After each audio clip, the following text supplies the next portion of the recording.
Vraiment, vraiment heureux d'être avec vous aujourd'hui. Ça fait vraiment plaisir. From what I've seen, we are more than many people members because I don't know exactly how many people are registered here. But it seems that there are about 200 people in the room, 800 people registered. That's very, very impressive numbers, especially with the nice weather. Can you cut Hopin? Yeah. Sorry, I think there's a bit of echo, and I will disappear. Oh, here goes the serious person. Okay, yes. Is the sound better now? I know this is the lovely things about online conferences, and very, very happy to see everyone here. It seems that the sound is back. So as you can see, we're not like 100% there, but it's a recipe. And it's the same way we're talking about working together around this recipe for open innovation and creative collisions today with tangible and more meaningful relationships. We are trying and leveraging the current situation that you all know because of the COVID situation. We had to go online, and there is no better social distancing or physical distancing, I'd rather say, because we're very social here, but physical distancing than using this amazing platform that we are using today. And the goal really is about bringing citizens coast to coast to coast, innovators, technologists, startups, entrepreneurs, researchers, as well as companies to come together in this kind of setting where not only are we going to be inspired by a variety of very, very, very interesting and very inspiring speakers, but at the same time as well, actually get some work going. So I will, before jumping into it, I have a few minutes. I would like to definitely thank le ministère de l'Innovation, d'Économie et de l'Innovation, led by Pierre Fitzgibbon, Daria, Geneviève, and everyone in the ministry who actually have been helping us not only financially but morally as well, because it's not always easy when you're a nonprofit trying to actually have a dent in society to get this going. And thank everyone first and foremost on their team who supported us and who have been supporting us. Second is, of course, the Coopératon team and Desjardins in general, who has been supportive of Montreal New Tech, but specifically on the open innovation side, and with the Coopératon team, with whom we have the pleasure and the delight to co-organize this event today together.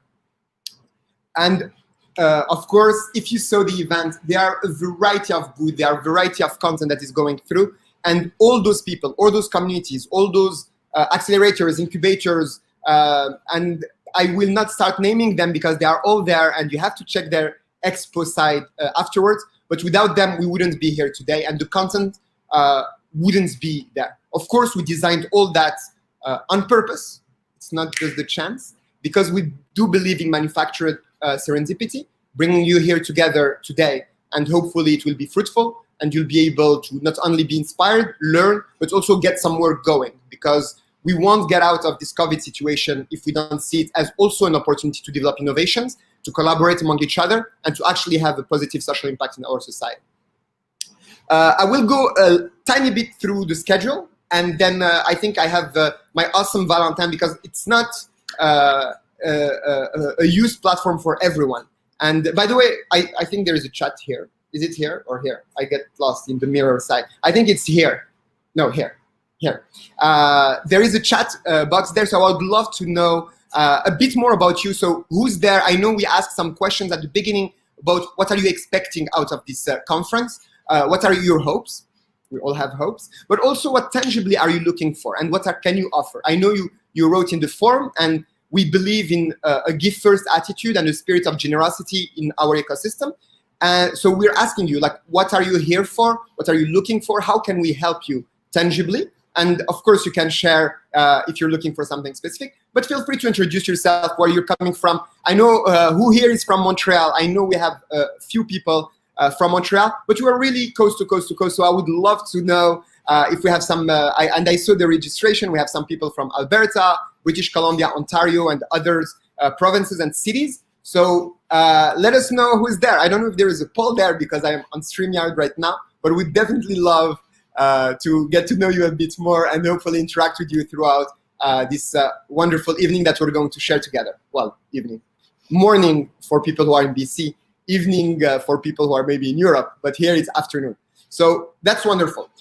In regards of the content itself, I'll try to do it quickly, but right now we're going to jump in a few seconds in a town hall. What we call a town hall is really sharing and discussing some important subjects that we believe are crucial in this day and age, and not because the circumstances are, but it's really at the fundamental of what the Canadian values are, and which is the diversity of its citizens, its people, their background, their color, their gender, but as well as their work. And we definitely hope that we will have this discussion to talk about it, because there are some subjects that I think are lacking in discussion, but not only in discussion, in action as well. So that will be the town hall for the next about 25 minutes or so, 30 minutes.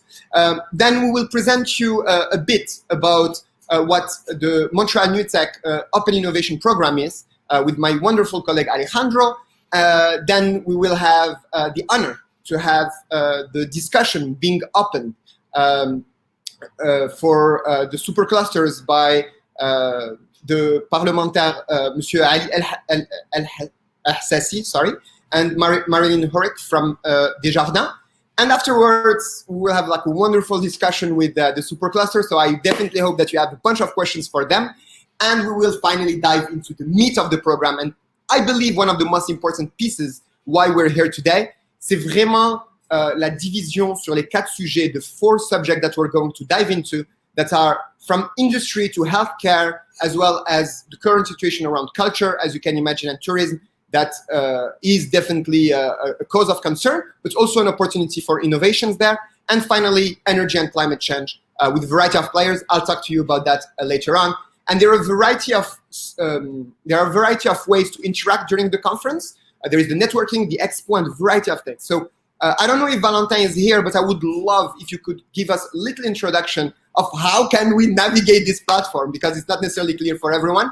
And I don't know for whom it's not the first time to be on Hopin. Like, let us know if it's not the first time that you're on Hopin, but for the others, let's watch a little video with my colleague, Valentin. Hi, my name is Valentine from Montreal New Tech, and I want to do a quick video to show you how to use Hopin for your next event. So the first thing you need to do is identify yourself properly or provide a generous donation. And just do the checkout. If that's your first time on Hopin, fear not. You need to create an account, but it's really fast, or you can use one of the alternative authentication method. In all cases, they don't send much message, and the service works really, really well. So you'll be greeted with the reception area. That's where, again, this is a test in this case, where you see the programming, have a bit more information on the content you're going to see. Right now, you see there's a stage, and the stage is live. So the day of the event, what you're going to see there is going to be the keynote speakers, the panels, providing all that good content. And of course, there's a chat room that will be running for the stage, but also there's another chat room for the whole event. You can always get in touch with everyone that will be part of that event here. And it's a fantastic way to make the best use of that experience, which is get connected with people. Speaking of getting connected, we also provide workshops or sessions that are related to different fields. You can connect to it, be a part of the discussion, or just follow along, chat with people. And also we have the networking area where those people, you'll be matched randomly with one of those with the people from the audience, and you can start a discussion there. You can always have your messages here or search for specific people. Fantastic way if you have a startup, if you're already a professional in the ecosystem, if you're a student, it's a fantastic way to better understand the ecosystem. And last thing I want to show you is the expo session. That's where we have the traditional booths that are from a partner, so you can get in touch directly with them, ask your questions, and interact. So that's super quick tour of Hopin. You'll see it's really easy to use. And see you. Bonjour, mon nom est Valentin de Montréal New Tech et j'ai envie de vous montrer la plateforme Hopin qu'on va utiliser pour notre prochain événement. pour s'assurer que votre expérience soit somme toute assez agréable. Donc, la première chose à faire, naturellement, c'est d'aller sur le lien de l'événement. Dans ce cas-ci, j'ai créé un test pour vous montrer comment ça fonctionne. Donc, normalement, on s'entend qu'il n'y aura pas de grande mention en rouge écrit test. Première étape, il suffit de vous identifier ou bien d'ajouter une donation, qui sont toujours appréciées. Si vous n'avez pas de compte, Hopin va vous demander d'en créer un, ou bien vous pouvez vous authentifier avec une des plateformes alternatives. Honnêtement, Hopin, ça fonctionne très bien. Probablement, certains d'entre vous ont déjà un compte. Ils n'envoient pas de spam ou quoi que ce soit. N'hésitez pas à vous connecter. La première chose que vous allez voir quand vous rentrez, c'est la zone de réception. C'est là où vous allez voir un peu l'information sur le programme, les partenaires et au fond, le programme, le calendrier de l'événement. En ce moment, vous voyez qu'il y a un stage qui est live. Normalement, c'est un test en ce moment, mais normalement, ce que vous allez voir, c'est vous allez voir les keynotes, les speakers, les panélistes qui vont être ici. Vous avez toujours une fenêtre de discussion qui est en lien avec le stage, le main stage, mais aussi avec à l'échelle de l'événement au complet. Quelque chose qui fait partie de l'événement également qui est très important, c'est les breakout sessions, donc les sessions qui font partie de la programmation. Vous pouvez vous connecter dedans, vous pouvez allumer votre webcam et participer. Même chose, vous pouvez chatter avec les personnes à l'intérieur. Et si vous êtes étudiant, si vous êtes professionnel, si vous avez une start-up, la fonction networking est très, très intéressante parce qu'au fond, vous allez être connecté avec, bon, en ce moment, c'est moi tout seul, mais vous allez voir le jour de l'événement, ça va être plus occupé. Vous allez être connecté avec des personnes qui veulent aussi réseauter. Et dans tous les cas, vous pouvez chercher des personnes en particulier et également leur envoyer des messages. La dernière chose que je vais vous montrer rapidement, c'est la section Expo. Donc, c'est un peu comme les booths traditionnels qu'on voit dans un événement. C'est l'ensemble des partenaires, des personnes qui sont impliquées dans l'événement. Vous pouvez directement rentrer en contact avec eux, discuter, poser vos questions, etc. Donc voilà, c'était un aperçu très très rapide de Hopin. Honnêtement, la plateforme fonctionne très très bien. Sinon, vous pouvez me retrouver ou les différents bénévoles de Montréal NewTech pour nous poser des questions si vous avez des difficultés. Voilà, on se voit le jour de l'événement. On se voit le jour d'événement et aujourd'hui c'est le jour d'événement, donc on se voit tout de suite. Donc merci Valentin, thank you so much Valentin for this little explanation. It was very clear and I hope that for the people who weren't used to Hopin, it was clear for them as well. If you still have questions on Hopin, feel free to ask questions right here. We have a variety of people on our team who are going to give you a hand and help you navigate it, as well as in the expo session, we have a spot, I think it's like info session or something like that, where people can walk you through the whole platform. And again, don't forget, there is no stupid questions, just stupid answers. And I hope that my team will not give you any of the latter. Blague à part, il n'y a pas de mauvaises questions. Sentez-vous bien à l'aise. Je sais que c'est pas pour tout le monde. Pour beaucoup, c'est la première fois qu'on va sur ce genre de plateforme-là. Donc, il n'y a vraiment pas de mauvaises questions. Pour ceux qui se souviennent quand ils étaient à l'école ou qu'elles étaient à l'école, souvent, on n'osait pas poser certaines questions par peur d'avoir l'air un peu bête. Ben, en fait, ne vous en faites pas. On est vraiment, vraiment très inclusif de toutes les questions et de toutes les personnes. And speaking of inclusion, it's a tremendous topic and a crucial one. We all know, and I hope that many of you here march lately for whether it's Black Lives Matter, but even beyond those marches, actually engaging in the discussion and engaging in those really, really, really important subjects. To be honest with you, me, myself as well, I'm not necessarily comfortable. And if you see the way I'm talking right now, I'm actually being more careful about what I'm saying because it's not a subject that I'm very comfortable with. But on the other hand, if we never discuss this kind of subject, we will never, never be comfortable about it. And encore moins actually moving towards the action that is necessarily to increase diversity and inclusion in our ecosystem, specifically in the tech ecosystem. Just to look around you, I'm sure that you have noticed that there are opportunities that are not open for everyone, and we don't necessarily know what we want to do. Not what we want, what we can do about it. So without further ado, I'm trying to stay on time because otherwise Valentin is going to throw tomato in my face. He will come up until my house to do so. We're very lucky to have a variety of leaders in the ecosystem who have not only something to say about the subject, but who have expertise and initiatives around them. I don't know how, Valentin, you are able to do the tech magic, but I would love to start by having Sam Bellamy from Bazooka on the stage, and then Jen Mielgut from the Digital Supercluster, all the way from British Columbia, Sacha Lucioni from the Mila, as well as Ali Tayeb from DMZ coming all the way from Toronto, and last but not least, Lloyd Lobo from both AI and Traction Conference, who is, I don't even know where he is. I know he's on PST time, but I think he's in SF, or is it in BC? So please, Lloyd, if you can join me as well, I would love to have you with us as well. Where are you now? I am in San Francisco. That is home for me. I grew up in Toronto. I spent sort of my late teen years and university in Ontario, and then moved to the US. But heart is still in Canada. And I say so much that we've built a team of 35 people in Canada across Toronto, Vancouver, and Calgary, and hopefully soon Montreal. Wonderful. Sam Bellamy, bienvenue avec nous en français, en anglais, en allemand, paraît-il que tu comprends. Moi, je ne le parle pas. So let's do it in English if you may. I know that we have people who are bilingual. But what about you? Tell us a bit more about you. Hi, everyone. Thank you for having me. It's a pleasure. My name is Sam. As you said, I'm the founder of Bazooka. It's an app that helps organizations and schools to recruit, support, and manage interns and junior professionals remotely. And I'm also a PhD student, an educator. And finally, I work with Polytechnic and Ivado to highlight unbiased.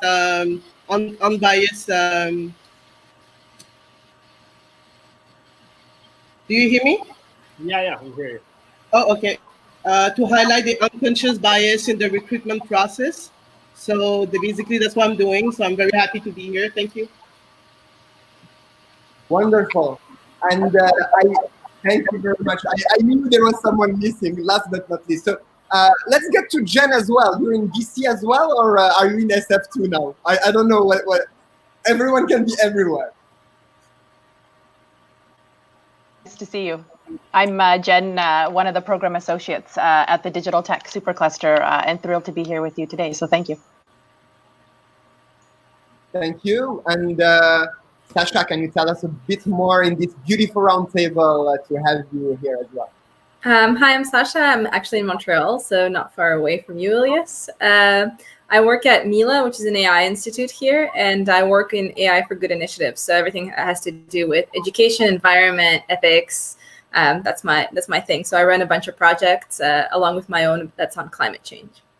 Wonderful. And last but not least, we tried to kind of diversify. As you can see, diversity is important, but we kept, I wouldn't say the best for the end, because that would be le meilleur pour la fin en français. But Ali, can you tell us a bit more about you, as well as maybe tell us a bit more about the initiative that you wanted to talk about, because I would love to have a little round table on the initiatives before diving into the subject. For sure. Thank you, Elias. It's a pleasure to join in here and speak with you all. My name is Ali, and I head up the partnerships portfolio at the DMZ. The DMZ, for those who don't know, we're a technology accelerator backed by Ryerson University.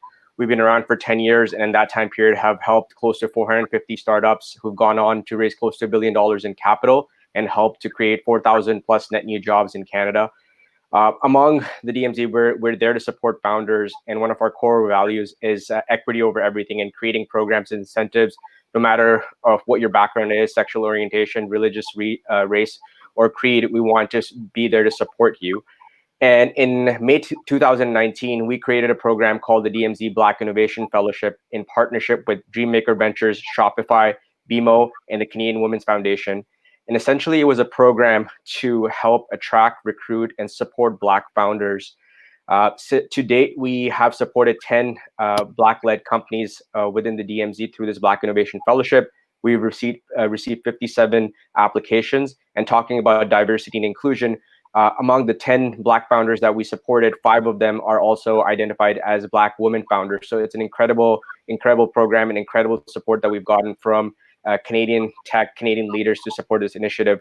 With the events that are happening right now in the US and also in Canada, we wanted to make sure that we go out with a strong commitment to support Black founders in these current times. And we went out with a 5X program expansion with a $1 million goal to raise to support this incredible initiative. To date, we have Harley Finkelstein, the Chief Operating Officer at Shopify, leading the charge and supporting us. And we're really, really proud to announce that we raised close to $500,000 in the last week. And you'll be hearing some major, major announcements on that goal. Just to sort of wrap up, please do check us out at dmz.to. All the information on the Black Innovation Fellowship is listed there, front and center. We have made a very strong focus to support. I see Elias, you're gonna, but I just wanted to make sure that I share this message across. That please join us in this cause. And definitely, like there is a beautiful chat on Hopin. We have few hundred people joining us. I can't see how many people. I would love to know actually how many people are here because we had 800 registrants, but I don't know. So I will join Hopin very, very soon to chat with all of you. But share the link in Hopin directly, please, so that people can engage with you. Sam, and thanks so much, by the way, for what you're doing. I would love to dive deeper into this, but I don't want to take too much of your time. But it's an amazing initiative, and we have few others, and I'm really, really happy to see the diversity of profiles. And I didn't realize when we were building this how everyone is coming from everywhere, and the initiatives are from everywhere. Sam, can you tell us a bit more? Maybe a bit about your startup, but as well about Origin, the initiative that you are working on with few other colleagues. Profit organization that aim to support Black businesses across Quebec and Canada. The first step of this organization is to put online an application that will help Black businesses connect with consumers in the Black community and outside also. So it's really there to give like economical power to the Black community so they can thrive and they can progress and make more sales. The more sales we get in the community, the better it's gonna be to reinforce the economic market of Quebec, but the Black community specifically.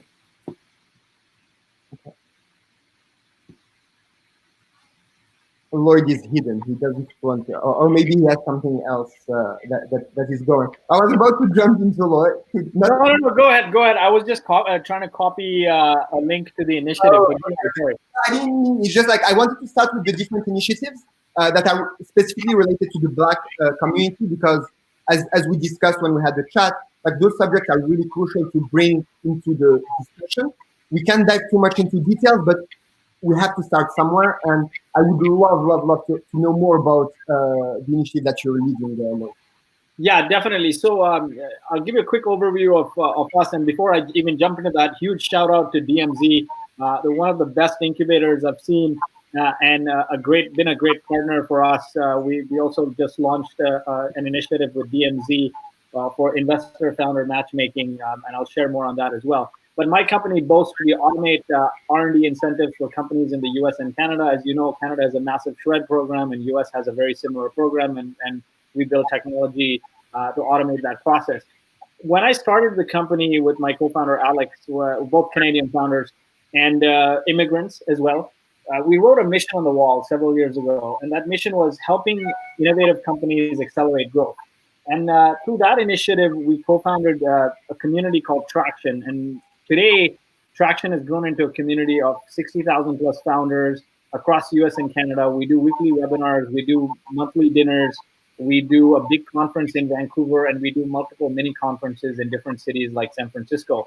Every major tech CEO from like Atlassian to Twilio has spoken there. With light of recent events, we partnered with one of our good friends, Plato, which is a platform for engineering mentorship, and accumulated a number of tech organizations who are leading the front in the Bay Area and around. And collectively, we've launched this initiative called Circles of Inclusion. And what this initiative is essentially providing free mentorship to 2,000 people of color, 2,000 plus people of color and underrepresented communities over weekly sessions, weekly mentorship sessions. So these are small groups, max 20 people, averaging about 8 to 10, and you get a mentor. And the mentors, we've got some phenomenal mentors almost 200 mentors signed up from companies like LinkedIn, Facebook, Twilio, Atlassian, Cloudflare, Stack Overflow, all the big name founders, CEOs. If you're familiar with the tech ecosystem in Montreal, a great company called a great founder called Daniel Sachs, who runs AppDirect in Montreal and San Francisco, he signed up as a mentor. A great list of mentors who have joined to provide this small group mentorship to people of color and underrepresented communities. So it's not just Black people, but it's indigenous. It's also underrepresented communities. Anyone who belongs to that community can get mentorship over 4 to 8 weeks, weekly mentorship over Zoom in a small group. So peer-to-peer, led by an entrepreneur or a current exec. And it's been getting awesome feedback. The uptake has been phenomenal. I love that. Sorry, like the weather is getting bad, so it's getting darker here. I don't have like a real awesome lighting studio thing, so it's not great. Well, I'll try to figure out. Your energy is radiating though, and so everything comes through. Thank you very much. So when you say underrepresented communities, and I would like to jump afterwards to Jen, what do you like? We've heard about BIPOC or BIPOC, or like what do you mean exactly by that? So underrepresented communities to me is LGBTQ, it's indigenous communities, it is women, that sort of thing. Like anyone where you're not on a level playing field, right? Now, I mean, I'm a brown guy. I traveled as a refugee during the Gulf War and came to Canada shortly thereafter. But you know, when you're in tech and you're brown, I don't consider personally myself underrepresented community, because there's a lot of brown people in tech. In Silicon Valley, tech is pretty much lots of brown people. So I don't consider, and maybe I'll get a lot of flack for it, I don't consider myself underrepresented. But at some point I was, when 20 years ago we moved. And so the mentors in the tech community create opportunities for me that I'm eternally thankful for, and it's just the opportunity to pay forward and give back, right? If you help enough other people get what they want, you get everything.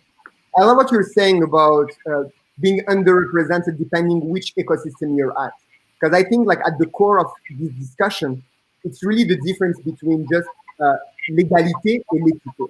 So equity, I don't know if you say that in English, but equality or equity, and like lifting the floor for everyone, depending on your ecosystem. So Jen, you're in British Columbia. I know that Digital Supercluster, we're going to dive into it, so I don't want to talk too much about it, but I know that you have, and as Lloyd was talking about, like the lifting up the communities that are underrepresented. Can you tell us a bit more about the programs that you have and why you're putting them into place? For sure, thank you. So at the Digital Supercluster, there's a lot of sort of ecosystem synergies, and specifically within our capacity building, to build job-ready, world-class talent and teams, but really looking at, providing that boost and that lift to underrepresented groups. And so we're pleased from our pilot program, where there's a lot of activity around supporting women, supporting Indigenous peoples, as well as more recently a large focus around BIPOC. And one of our projects in particular, which is known as Future Capital, that has the goal to have over 500 women sort of enroll in investment training, specifically to sort of become sort of mentors, advisors, and funders within the ecosystem, is launching a BIPOC specific initiative right now, and has a series that's called The Brief that features prominent speakers. And this week actually is going to feature Ebony Pope, which is a principal with Rethink Education. So it's really key to our core to support these initiatives and to really foster that interconnectivity, that inclusivity, and really, have those best practices across the ecosystem to really champion and lift each other up. And actually, later on today, I'm going to be in the expo, and I'm going to share a sneak peek. We're launching our second capacity building call today. So everyone here gets a sneak peek, and the focus specifically is going to be around, boosting Canada's innovation ecosystem, and really with a meaningful role for women, Indigenous, and other underrepresented groups to rise up. Okay.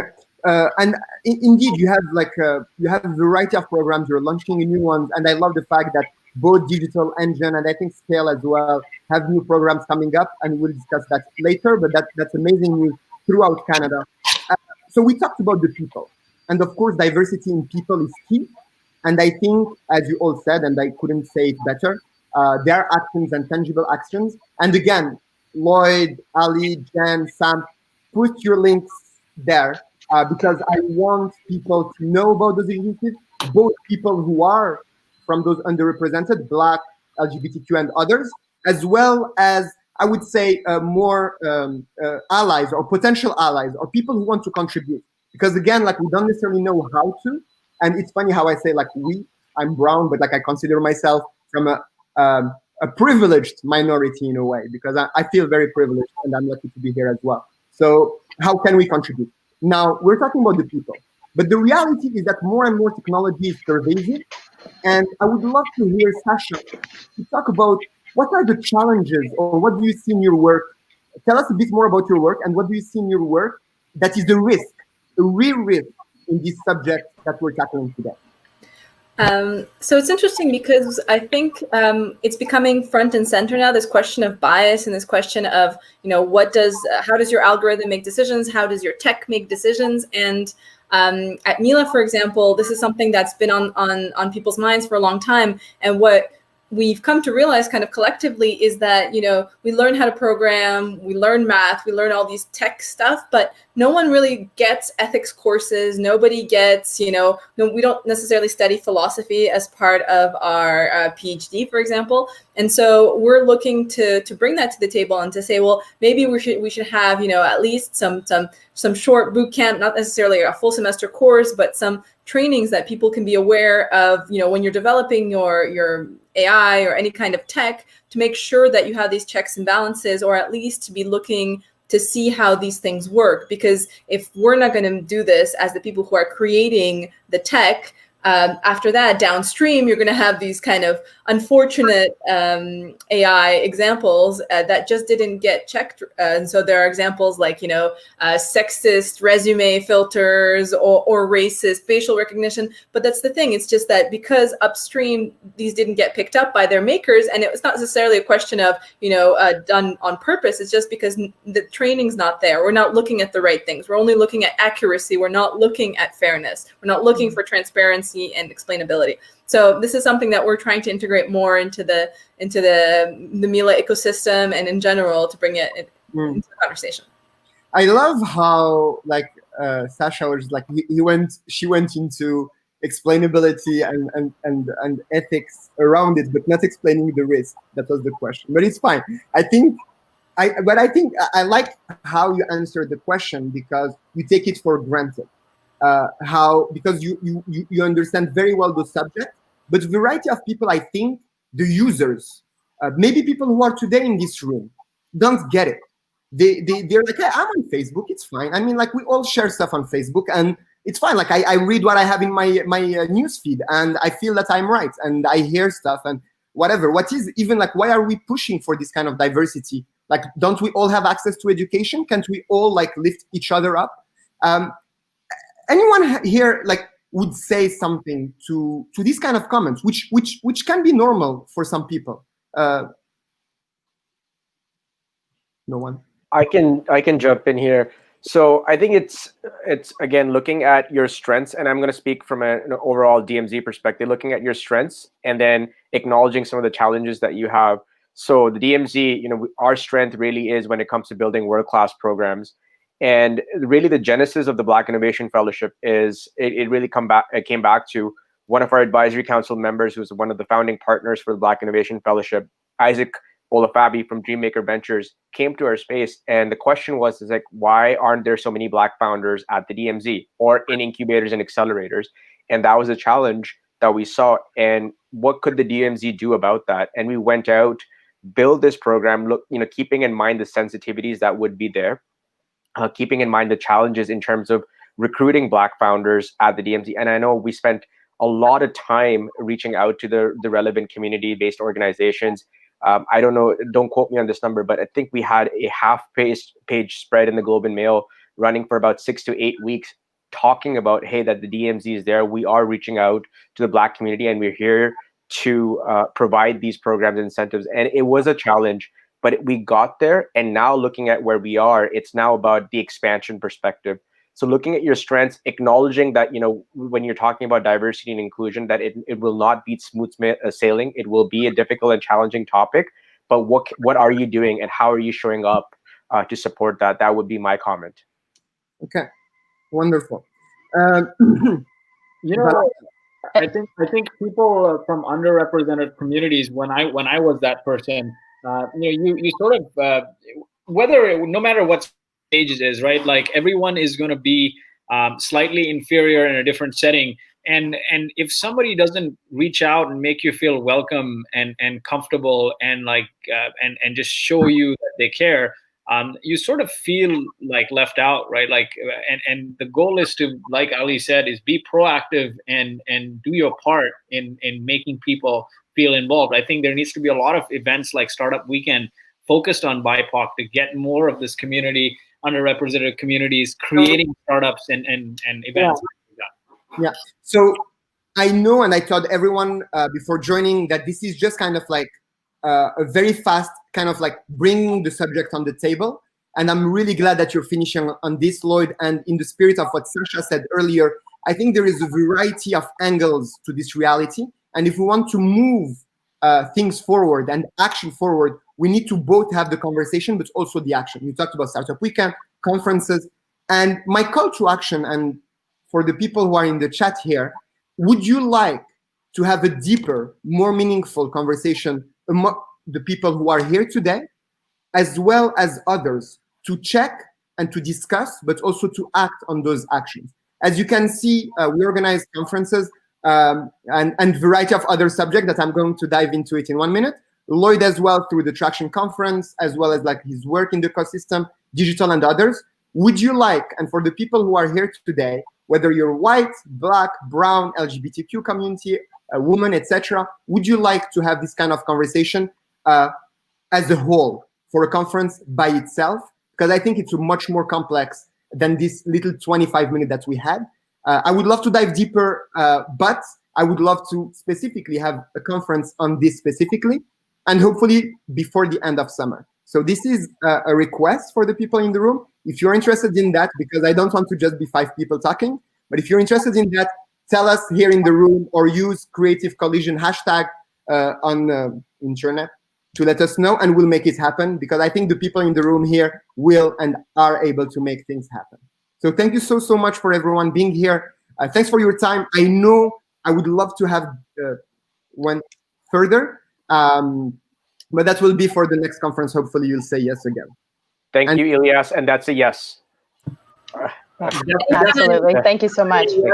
And if anyone else is running such initiatives, we have a big community that we can promote it to. So just reach out. My email is lloyd@boast.ai, and we'll blast it across all our channels if you're running any initiative.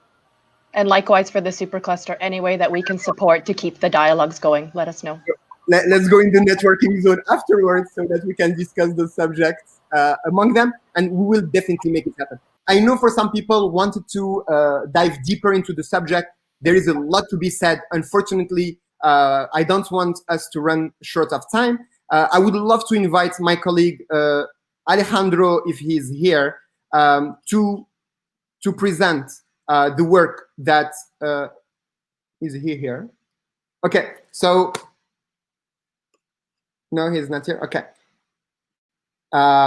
Wonderful, so I will present this. Valentin, tu peux mettre les slides? This is where the technical, okay. So do you have the slides here, or should I like figure it out myself? Wonderful, so Ouvert à l'innovation, Montréal New Tech. So for the people who don't know Montreal New Tech is a nonprofit that has been around for about 12 years now. It's dedicated to the startup ecosystem, the innovation ecosystem at large. The goal behind it is really about building this space for trust to be built and bringing the right people around the right table. We definitely hope that this Creative Collision will bring you that, and we will dive deeper into the specific subject. We have amazing guests that are welcoming you today, not only to discuss, but also to move into the action. Can you move the slides, or should I do it myself? How does this technology? I know that internet is amazing, but hey, hey, how are you? Good to have you with us. I'm here. See, I'm sweating. Oh, you were dressing up. I love seeing how you're. No, I know. In all this hard work, congratulations on all the hard work first and foremost. I think there is a lot that has been done. How are you doing today? I'm doing amazing, to be honest. I know that the entire team has done an amazing job. Everything is going like it's in the schedule. People is going, I think that they're, as I see on the chat, people is enjoying. So I cannot ask anything else. Like, the day is great. Wonderful. So if we can get the slides of Montreal New Tech, because what is the idea behind, so as we discussed, like it's since 2008, I know there are beautiful slides. We love that. If you can move faster so that we respect the time of our speakers. Tell us a bit more about Montreal New Tech. Here it's written for the last 10 years, 150 something. What's that? Well, it's like 150 demo days. So everything that you see today is not a result of something that we started like yesterday or this year. Is that Montreal New Tech has been there for the past 13 years in the community, trying to fit, to bring some value to where there is something that is missing. So that is where we are bringing value. Okay, so when I love how this spirit of a blue ocean spirit, in the sense that like over 10 years you evolve and you answer and you find what is missing in this ecosystem. It's born in Montreal, but more and more with COVID, there is a kind of like a new strategy there. Yeah, sure. You know, there's a wonderful opportunity. We cannot set aside the things that COVID is bringing to many of people, that, you know, the bad things. We cannot avoid that. That's a reality. But on the other side, we have also wonderful opportunities. And this is an opportunity that raises up for people. That's why we jump in this kind of technology to go not only the community of Montreal, but in the community all nationwide with Canada, and trying to connect Canada with the rest of the world, of course, and strengthen the links between the cities here in Canada. And of course, trying to show what we have here, how we can help the others, and what we can learn from the others as well, and grow up together. Okay, absolutely. So can we get the slides? We'll try to be respectful of the time of everyone here, because there is a lot of content. But what I understood, Alejandro, is there is a booth of Montreal New Tech for the people during the work session if Sure. they want to discuss further. But I would like to highlight, before introducing our wonderful speaker, that there is indeed this newsletter that has been going, and like I love how like all those numbers there, but it's basically about giving content. And this mission of the Open Innovation Program that Alejandro was talking about is in 3 steps. So if you can, yeah, those are beautiful pictures. That's the one that we want to see, is a 3-step programming. And some of the people that are joining us today to be part of this event, they went to Connecting Intelligence. So Connecting Intelligence is the first part of a funnel. And this part is just to connect Montreal and the ecosystem in Canada worldwide. What can we learn from the others outside Canada, and what can we learn from them? And just to give us a little bit of perspective, best practices, what works for them, what hasn't worked for them, and trying to build up each other. And then the second step is creative coalition, which is this one. Here is more like, roll up your sleeves. Let's work on something together. So we identified some projects, and then we bring together scientists, researchers, startups, scale-ups, and industry leaders to discuss about the specific issues in the market. Like, for example, right now that we're talking about the relaunch of the economy. So the subject that there will be discussing, it has to be like specific issues, such as how to improve the health, research, how to improve the manufacturing processes, and also on the side of the culture and creative industries, and the side of clean tech as well. And all of this work, it wouldn't be possible without the people that you see on the screen right now. It is a beautiful team, and we are doing this with the best of the intentions to help the ecosystem and to facilitate these relationships between these startups, scale-ups, researchers, and companies. Wonderful. Thank you so much, Alejandro. Thanks a lot. I know there is much more to be said there, and that's why I'm inviting everyone to join and to continue this conference, as well as to join the Montreal New Tech team. Yes. I think there is tangible work that is going to happen at the tables, as well as afterwards. I saw the last point. I think we're going to keep that a little bit for the people to come into. So what is the call to action? If there was one call to action for the people here, besides like join the movement? Well, first of all, is to enjoy the program and go to those 4 rooms. We will explain later, again, what is going to happen in the second part of this program. Then after, at the end, on the expo, if you can go to the booth of Montreal New Tech and try to learn, try to talk to the people that will be there. I believe it's going to be Andy and Virginia who will share the booth, and they will be there in order to feed you with everything that you have questions regarding the event, regarding the ecosystem, regarding what we do, and just ping us to learn more about what we do and how we can help them. Wonderful. And for people who want to know more, just email this guy because he has a lot more to say at alejandro@mtlnewtech.com, or just ping him in the chat here. If you have questions, if you want to dive deeper, because we want to go in depth. And that's the reason why you may feel there is a lot of content. The reason why, because there is a lot of content, as well as like there is a little bit of complexity when we talk about innovation, collaboration, and all those things. And for that, we're very, very, very happy to have a very interesting guest. And she said yes on a whim. And that's what I love about having people. So thank you so much, Marilyn Horek, for being here. Marilyn is a senior executive on financial services at Desjardins. She's not here in Montreal. I will let her introduce herself and tell us a bit more about what she does at Desjardins before introducing our next guest. Thank you so much, Elias and Alejandro. Congratulations to you and your teams. This event is already shaping up to be an extremely positive success. We have over 800 people registered for today's event.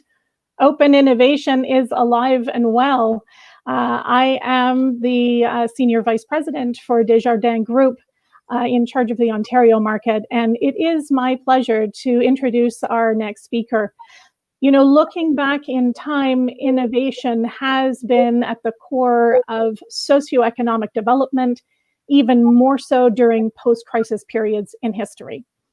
For more than a decade, Montreal New Tech has contributed to the tech innovation ecosystem, empowering startups, entrepreneurs, students, and enterprises to create, as Ilias was saying, safe spaces to build trust, empower each other, and facilitate meaningful collaborations. And it's precisely these characteristics that make Montreal New Tech a perfect partner for an event such as this. Desjardins' own values are crucial today more than ever, where cooperation, generosity, community care, and ingenuity are actually in our DNA. And they're precisely what is needed to keep the innovation ecosystem we love thriving and to keep our economy moving forward in partnership.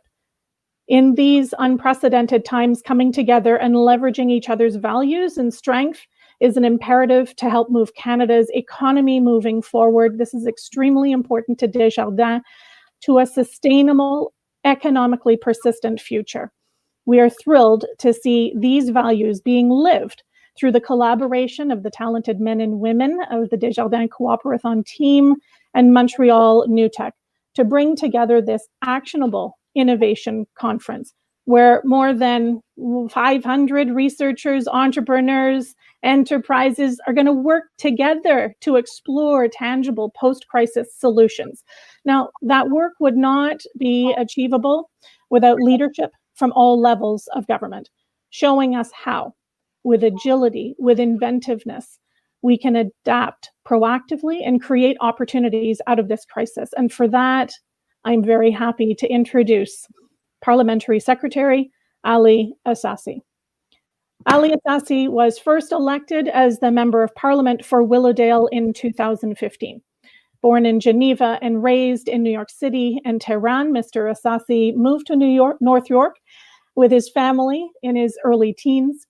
Before entering politics, Mr. Assassi worked as a lawyer with an emphasis on international trade in the private sector and as a public servant at the provincial and federal levels.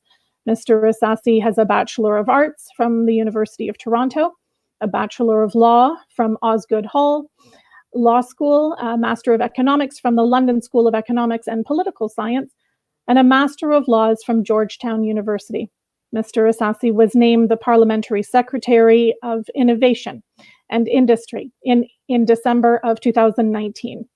As an MP, Mr. Assassi has also served as the chair of the Toronto Caucus for the Prevention of Genocide and Other Crimes Against Humanity, and chair of the Parliamentarians for Global Action.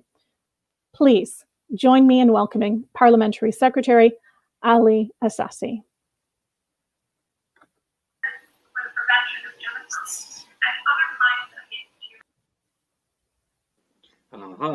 It seems we have a bit of a technical issue here.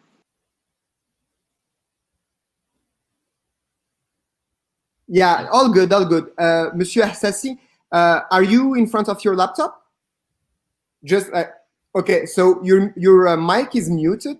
I think you heard or you listened to Marilyn, and you're listening to me right now. Wonderful. So Yeah. Take me off, Valentin. There you are.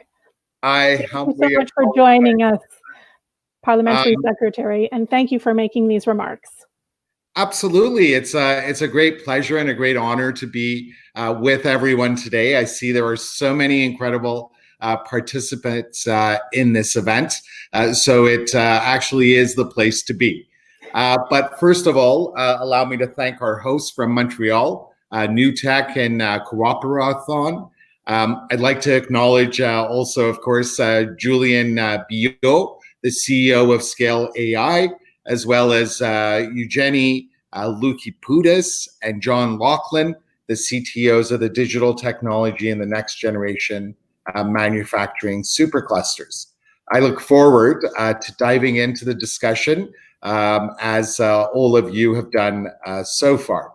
It's important during this challenging time to not lose sight of the tremendous network of startups, researchers, and mature companies we have here right in Canada. In fact, I think we can all agree that the success of Canada's gradual reopening of the economy depends in great part on the level of collaborative innovation achieved by all these various actors. And so today I want to shed some light on the great work that Canadian innovation superclusters have been doing to combat COVID-19. They really have been at the very, very forefront of Canada's industrial response. Early on, the digital technology supercluster, NGEN, and Scale Artificial Intelligence all launched specific COVID-19 response streams. Digital technology acted quickly to offer up to $60 billion for new projects that support the development, deployment, scale-up, and adoption of products, services, and technologies that help address needs related to the pandemic. For example, it is supporting Vancouver biotech company Terramera's project to forecast new strains of the virus by using AI, computer modeling, and structural biology research. This will help us better manage future outbreaks. Similarly, NGEN is investing at least $50 million to support the production of in-demand technologies, equipment, and medical products to aid in the fight against COVID-19.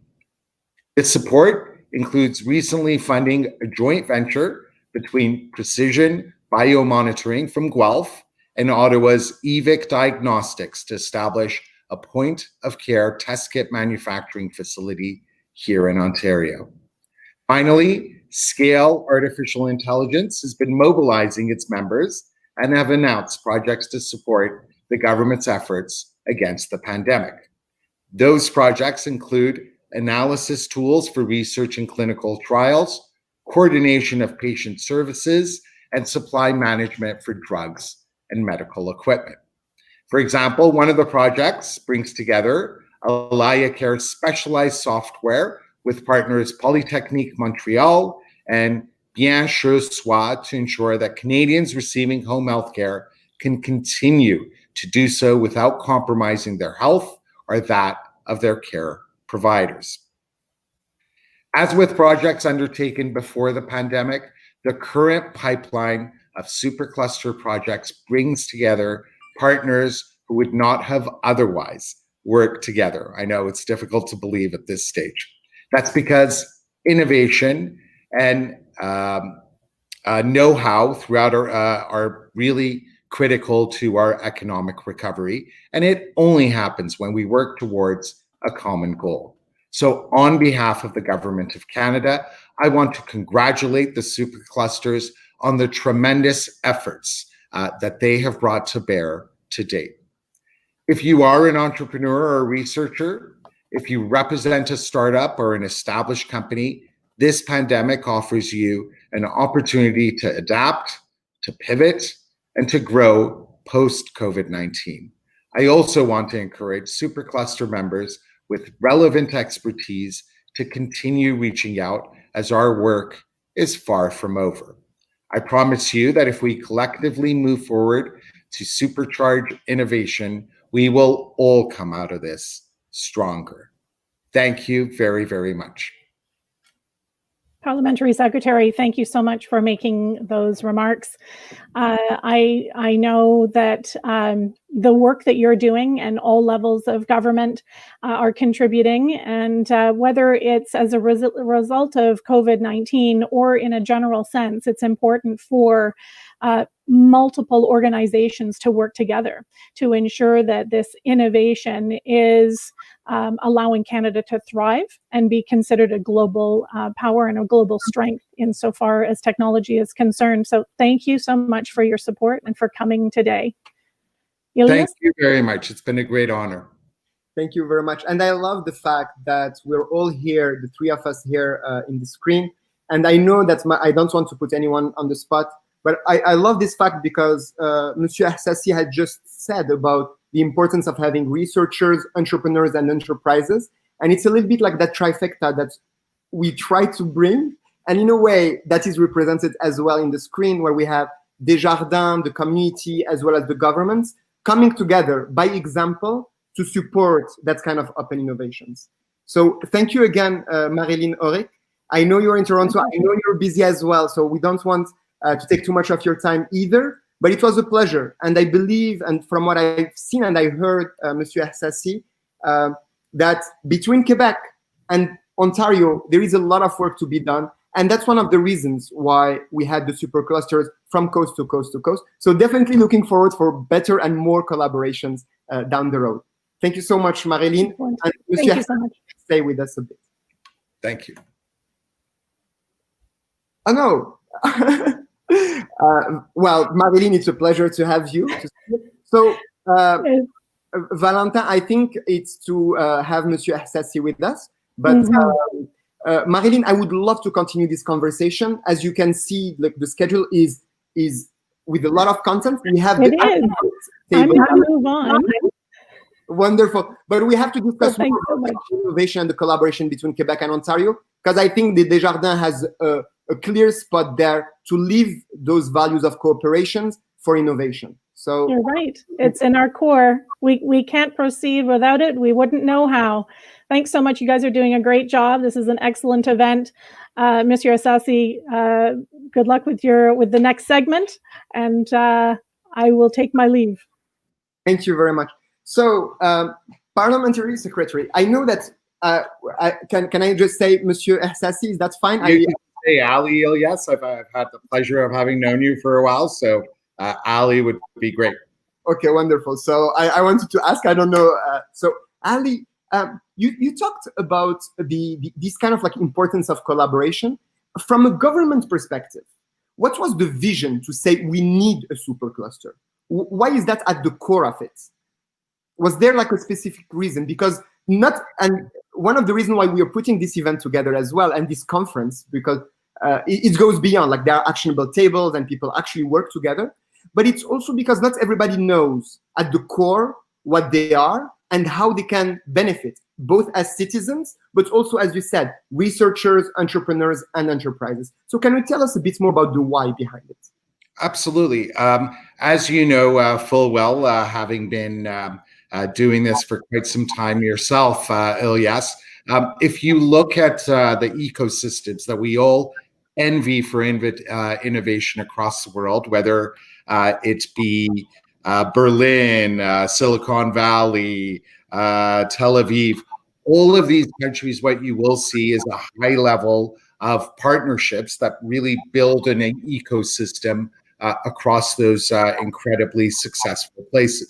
So in our particular case, my minister, Navdeep Bains, was very focused on making sure that the Canadian government actually does invest. But as part of that investment, we ensure that partnerships are being formed. Of course, to date, we have invested over $1 billion in the superclusters, 5 different superclusters across the country. But I think it's really important for me to point out and to emphasize and to highlight that we weren't the ones making the decisions. We made sure that when the government actually does invest in these superclusters, that there was private sector investment going in as well, so we could leverage it and make sure that various companies with different capabilities are going to come together and do the great things that we've seen so far. Wonderful, wonderful. So we are lucky to have the superclusters with us today. Is there a message that you want to tell them? Because I know, and I think we had this little discussion, I would love to get them on stage as well. But I think because of the relationship, we believe that for the best of the people in the room, as we said, we had like 800 people in the room registered, at least for the event. I think we're like at 400 or something. And the audience is really about 1/3 of researchers, students, etc. A bit more, like maybe 40% of entrepreneurs and startups, and enterprises and companies for about like 25%, I would say. So we have the superclusters in the room with us. We have the researchers, we have the entrepreneurs, and we have the enterprises. Is there a message that you wanna tell or ask the people in the room and or the superclusters? Well, I would much rather listen. You have so many incredible experts that you've brought together. I understand it's over 800 people, but I really, truly do believe, given the fast pace of developments that we're seeing all around the world, it's important for each of us as a small part of the ecosystem to understand how critically important it is that we reach out and we leverage the intelligence and the experience of others, because it has to be a collaborative event. As a country, I think we all are well aware of the fact that we are probably the most educated country in the world, according to all of the charts that we see. So we've got the innovative talent, we've got the manufacturing base, we've got the natural resources, but we have to do a much better job listening in to each other, leaning in on each other, and recognizing how we can be innovative and nimble to make sure that our tomorrows are looking bright. Absolutely. Thank you so much, Ali. It's a pleasure to have you, and I definitely hope this is the second piece of the programming of Montreal New Tech with Cooperaton program. There will be a third one that is coming up soon. People in the room will have a first taste in the 4 segments that we have on healthcare, energy, environment, manufacturing 4.0 and industry 4.0, as well as energy and climate change, and we'll work forward. And we definitely hope that we will do honor to this kind of ambition that Canadians coast to coast have, as well as living really the values of Canada. And we will have this discussion with the superclusters. It won't be with me because there is an aspect that I think there are people that are better than me, and there are many in the room, to discuss that with the superclusters. We're lucky to have Julien Biot, the CEO of Scale AI, as well as John Loveland, the CTO of NGEN, and Evgeny, the CTO of Digital Technology. And for all that, I would love if Clélia Cotier, who recently joined the Canadian Space Agency, could join us on stage. and Ali and I would just go back to the back room and continue our conversation there. And I will let you that to Clelia. Clelia, all good? Thank you, Elias. Thank you. Thank you very much. Thank you again for all of you for being here with us. I'm sure you're in wonderful hands. Thanks again, Clelia, for saying yes to the invitation, and enjoy. Thank you.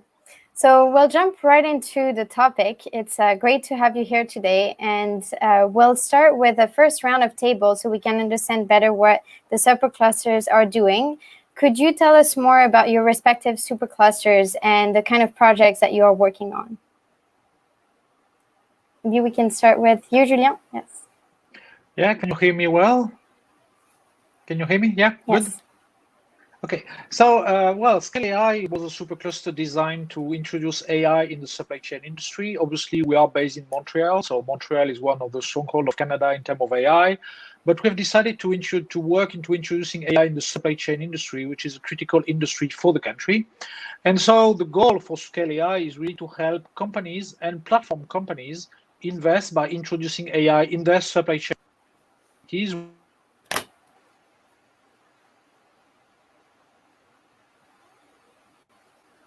Whether there are companies that are developing platforms to help others introduce AI in their activities.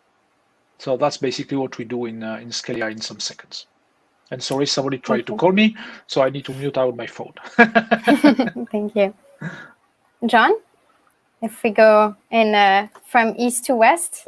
Sounds fantastic. And Elias kept Mr. Assassi a secret to us, so that was a wonderful and pleasant surprise to see him talk about the superclusters.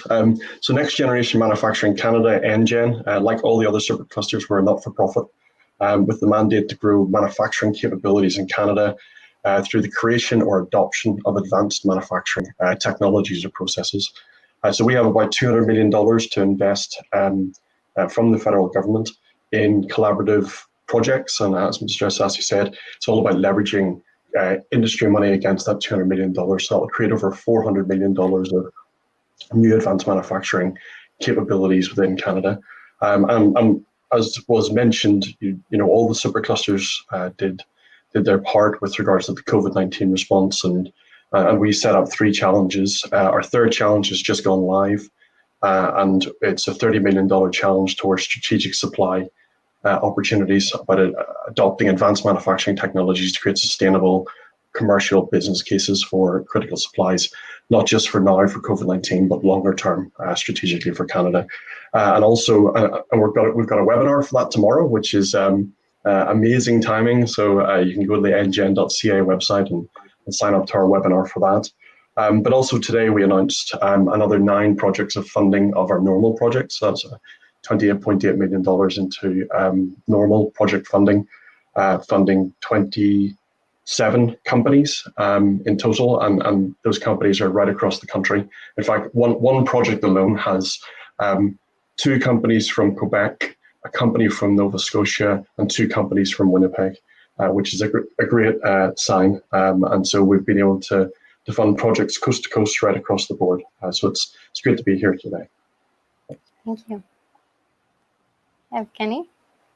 So glad to be here with you. So the digital supercluster is maybe a little special. It's not focused on a certain vertical industry, although very initially when the idea came to define the digital supercluster as digital transformation focus in different industries, what was taken into account first was the local set of industries, which are very much into the space of healthcare, life sciences, industrial applications, and natural resources.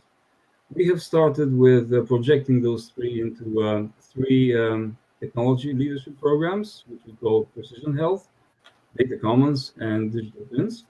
And the idea was to try to solve cross-sectoral problems in general. And we have been very successful in the technology programs from the very beginning. Of course, had to add a lot of other things. Capacity planning, capacity management was certainly a very important piece, which is very closely related, by the way, to the technology leadership programs. And of course, recently, similar to what John was saying on NGEN, since we're the only one that has a very unique focus in healthcare, we have launched our COVID program. So in total, we already are running more than 65 projects. Actually, 65 were last week. Maybe already are more than 70 projects in which we initially had the investment of $153 million. We have already invested more than $90 million in those 65 and maybe already more than 70 projects, which, as Ali was saying, it's important to have the industry match. So that total investment from the industry already is more than $200 million. So many of those projects started very, very early at the time when the Supercluster was complete. And a lot of them have actually been able to deliver their very first results because they already 1.5 years old. Thank you. So there's a question that I would like to ask you because there are different forms of innovation, and I would like to hear you more on how you are rolling out these projects. And John, you talked about challenges and how you're using the challenge approach with an info session tomorrow. And I myself work with the Canadian government on challenges. So I would like to hear you talk about the different ways of bringing about innovation in industry and what is the balance between challenges versus projects that are coming from the industry. And maybe for the sake of time for this question, I'd like to hear John and maybe one of Julien or Evgeny, and then I have another question for the other one. Sure. I mean, the challenge approach is something to very specifically target, a challenge, to set a competition, to take a problem statement and put together a very focused sort of competition challenge in order to address a specific problem, to elicit kind of a groundswell of the best projects to meet that challenge. In designing it, what we've done is actually we were listening to industry in the first case. Companies were coming to us and going, one of our projects, MPC, which is one of our rapid response projects with COVID-19, they started creating face shields, and they hit 1 million face shields. They hit 1.5 million face shields, and they were saturating the hospital market, but they were able to continue to distribute those to other companies. So they, in essence, set up a new strategic capability within Canada. They, hired another 75 people, set up a new facility. They'd never made face shields before in their life. So this challenge for us was industry were telling us there is this opportunity. We're looking at the global market. We're looking at what those opportunities were. And so we set the context of the challenge around what industry, government priorities, Health Canada, all the messages we were hearing. Normal projects, the sort of natural development of projects, it takes a bit more time. It is industry driven, so it's truly industry driven in what their desires are, and they're a bit more organic in that respect. They tend to form larger collaborations and bigger partnerships and pull together. Certainly in advanced manufacturing, long gone are the days where all the skills of a manufacturer under one roof. The digitization, how are you getting the data off sensors? How are you moving that data around? What are you doing with the data? Are you applying artificial intelligence in real time, offline? Those skills don't exist anymore in one facility. So collaboration is really, really key in advanced manufacturing for our normal projects because they're pulling together all these disparate pieces that are complex and haven't typically been integrated before in mature industries. And certainly the integration is complex. So our challenge is it's open for a month, and we'll see what we get. Our webinar tomorrow's got 350 people registered, so that's a good sign. We'll see how many stay. It'll be interesting to see how many people just want to hear what we have to say and leave rather than listening to the whole nuts and bolts. But that's my take on it. Thank you. Maybe we'll because I think that gave a really good idea of the going from challenges and with a problem or the natural collaboration of projects. I would like to hear you, Julien, if possible, on the impact that COVID had in the context of the work that you do with the Supercluster, and if you had to reorient the strategy to a certain direction to incorporate more resilience or local development. So I would love to hear more about that in the context of COVID. Well, obviously, COVID had a lot of impacts. The first one is putting everybody at home immediately in 2 days' notice. So that was the first impact. Fortunately, we were ready to do so. Mainly, the way we reoriented our COVID activities is threefold. First of all, we had a lot of projects ongoing. Some of them will be announced later in 2 weeks from now, but they were already working, and we had to help them continue to deliver, because some of the companies we are working with, whether Air Canada or CAE or Bombardier or others, were very, of course, affected by the COVID-19 issues. So the first priority we had was really to secure the projects we had, and the way we did it basically was by managing cash a bit differently. Normally, historically, when you're a company working on a project with Scale AI, you do your expenses first and then you are reimbursed. For some of them, we accepted to do some advances, typically to help relieve the burden of cash flow they were experiencing, and typically keep the internal teams. When a company like Air Canada is laying off thousands of people, it was very important for us to secure the team working on AI inside Air Canada to continue the project. So our first priority was really to secure the projects already signed and that we're beginning to deliver. Then, obviously, we had the second step, which was to work on specific COVID-19 projects. We did a call for projects, a challenge, a bit as a challenge. We did two, one very general and one dedicated specifically to hospital and logistics issues in hospitals.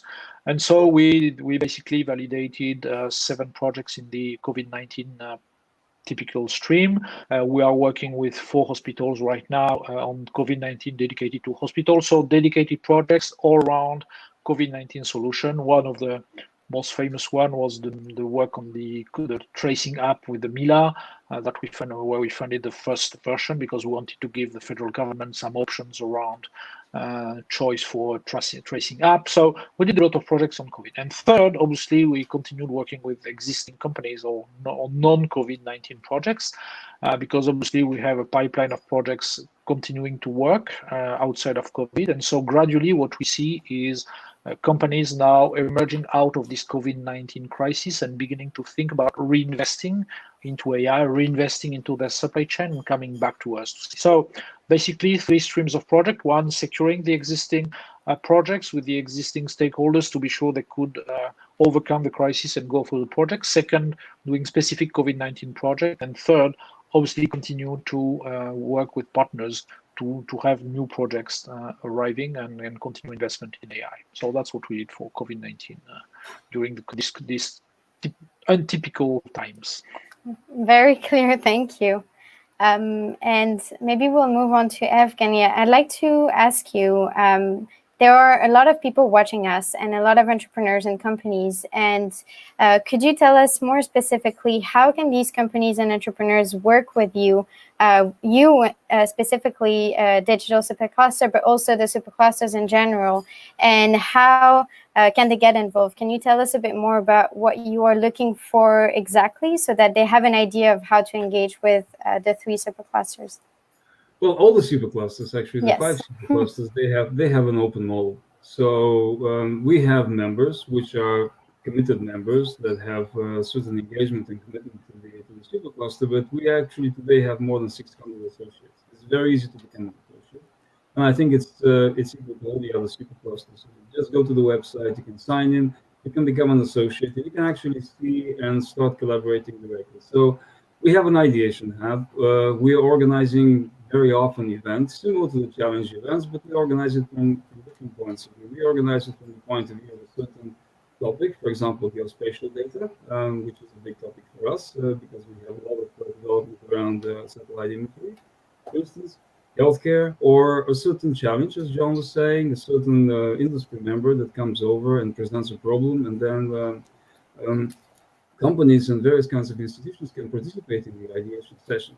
So one of the things that actually we generally try to do is to, well, we want to create ambitious projects. We want to create ambitious initiatives that normally a single company will not be able to create and solve by themselves. And this is why we rely very much on a certain level of openness. So we do invite companies that like to work with other companies, that like to combine assets together. And we have seen that happening very often, for example, in the healthcare space. There are companies which are working in the healthcare delivery space. There are companies which are working in the clinical research space, in the life sciences. Normally, there is a very big gap between those. So creating those bridges between the different industries, between the different areas that allow bigger solutions and more impactful results to be achieved is what we are actually very much looking for. And as I said, there are ideation sessions, there are various kinds of initiatives that we take on a regular basis. There are thought leadership breakfasts that we organized. And actually, COVID has been quite positive for us because we are not feeling isolated on the west side of the country. And COVID has actually brought a lot of companies from the East Coast in our view. We have in our COVID program more than 600 ideas submitted in a pipeline which is more than $1.6 billion. Of course, we have a very limited amount of funds compared to what the pipeline is, but it has been quite some interest. And we're conducting very similar virtual sessions that we do for very specific topics. And as you understand, healthcare is a very, very big one for us.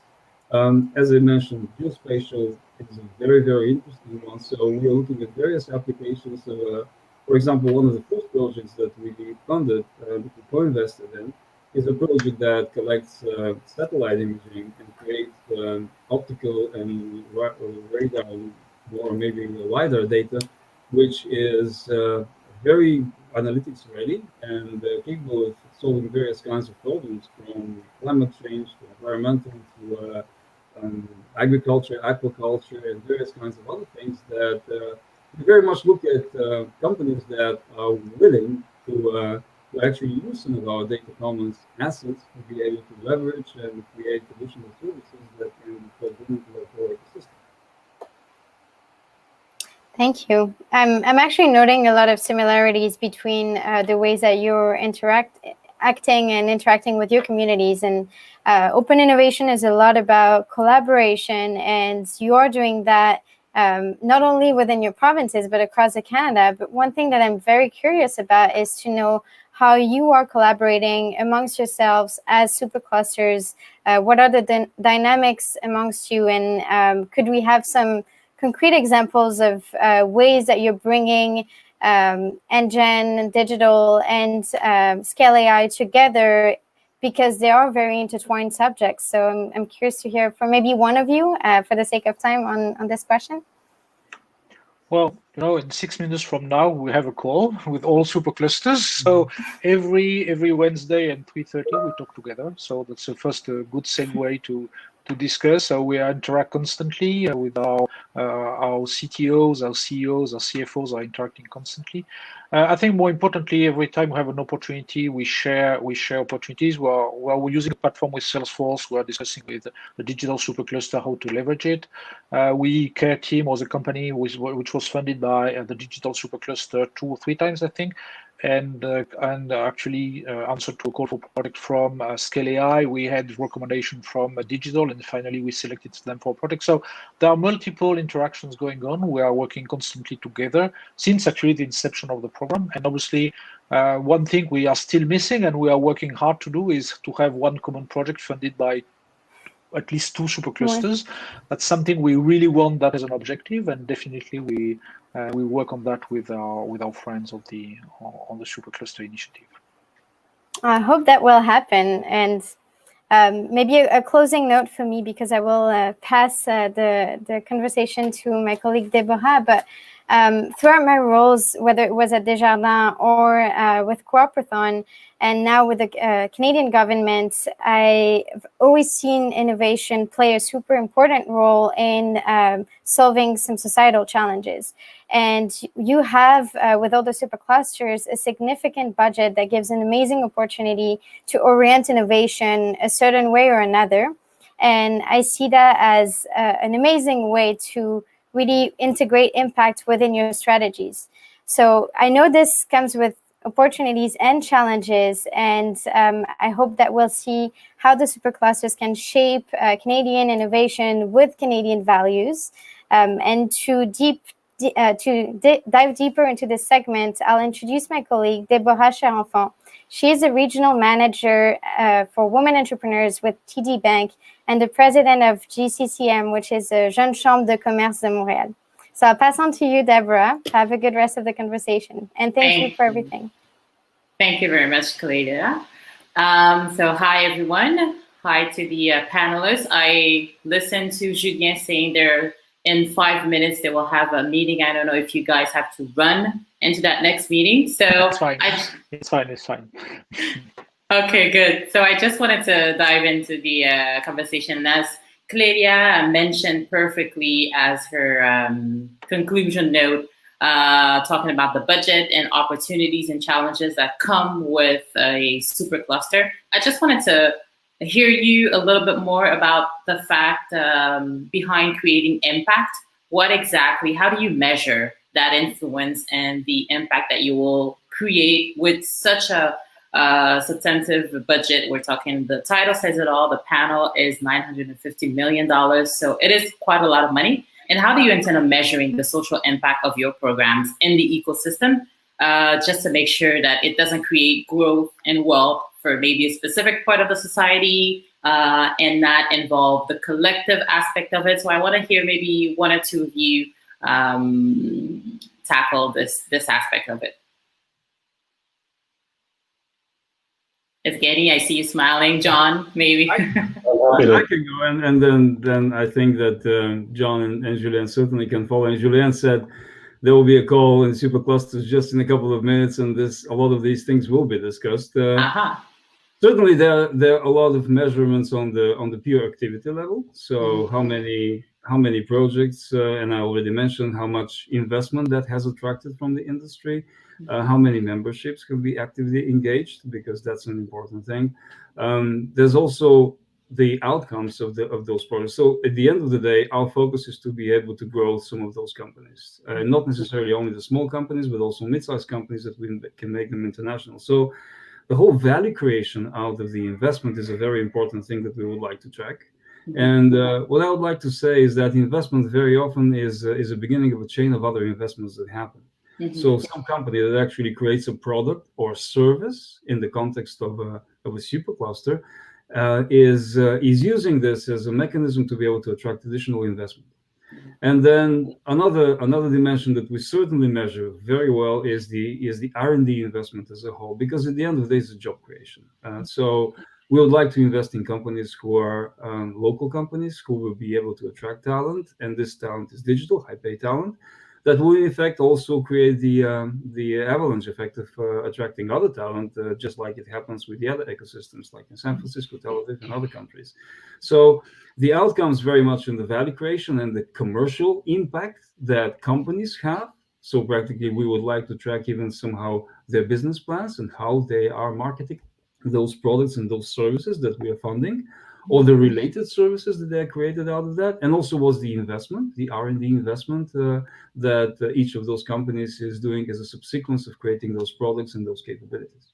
Thank you very much, Evgeny. Your intervention actually made me think of another question that I'd like to maybe hear John or Julien on, is the digital jobs that will be created. And most of the time when you hear that job creation in the digital world, they're usually used by cities and even countries to attract international talents within the country. And with the COVID happening and the global pandemic, just not making traveling and immigration easier on everybody. Do you see that being a maybe something that will slow down the the job creation in the digital ecosystem that you guys were planning on? Is that something that you think will soon be adjusted, or anything? Julien or John? I see Julien. Well, that's a very important question you are raising, because when we created Scale AI, talent was at the core of our promise. Of course, we were about creating and funding projects, but we have decided since the inception of Scale AI to introduce a talent program really dedicated to improve workforce, also to attract professors in Canada. So basically what we do is we have a talent program with a chair program. So our goal is to attract talented researchers from outside Canada to Canada to create extra capacity in artificial intelligence. And in fairness, despite COVID, actually, what's happening south of the border is helping us, because a lot of people actually don't want to apply south of the border, and so they want to apply to Canada. So that's really creating extra opportunity to attract talented researchers. On the other side, we have also a program dedicated, we call it acceleration, to startups, actually to incubators and accelerators. And we know that incubators and accelerators that's a great way to attract talent in the country. So typically, we have collaboration with programs like Creative Destruction Lab, with NextAI, with Mars, with Velocity, and with a lot of programs like this that actually attract foreign students or students that are not born in Canada and want to create company in Canada in this digital ecosystem. So we know there's no future for Canada if we are not able to attract new talent coming from abroad. It's true for researchers, it's true for entrepreneurs, and we have programs actually dedicated to tackle with that issue. So from what I hear, the pandemic hasn't really slowed down that potential. It's an opportunity. It's an opportunity that you guys are taking, and that's very, very interesting. When you have lemon, try to do lemonade. That's exactly what you try to do. You guys are making lemonade. I love that. I love that. I just wanted to maybe include some of the work that I'm doing at TD Bank is actually encouraging, empowering, and also supporting women entrepreneurs as part of a new strategy that TD has been developing for the last year and a half. And I wanted to maybe take you guys somewhere else in terms of diversity and inclusion. Preparing for the panel, I had the chance to go over a few diversity programs that this initiative, the Supercluster, has been involved with. And let's say, for the benefit of this question, let's consider women as diversity.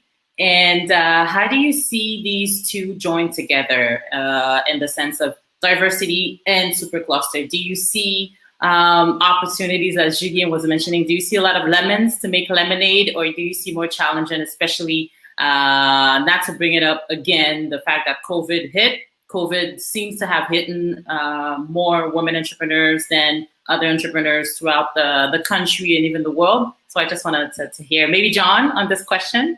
Oh, wow. Yeah, thank you. I want to try and address all three of the last questions in the same sort of answer. I wanted to mention first, because you kind of led in with that with the first question, and I wanted to say that the Supercluster initiative has a couple of fundamental principles. One is absolutely there's economic benefits from these programs and jobs. Evgeny made that point clear. But the DNA of the Supercluster program, no one project, no one company can singly benefit, which is why we're working towards this collaborative model. Within all the Superclusters and NGEN, we always ask a very specific question around the development of ecosystem, the development of skills, development of the opportunities to develop gender diversity and diversity, and there's many types of diversity, of course, and how the projects can maybe benefit underrepresented groups, or how it can leave some sort of legacy within Canada, some sort of platform or knowledge-based sharing platform, data platform, something they can benefit beyond the companies themselves. So that's built into the DNA of the program, which I think is important.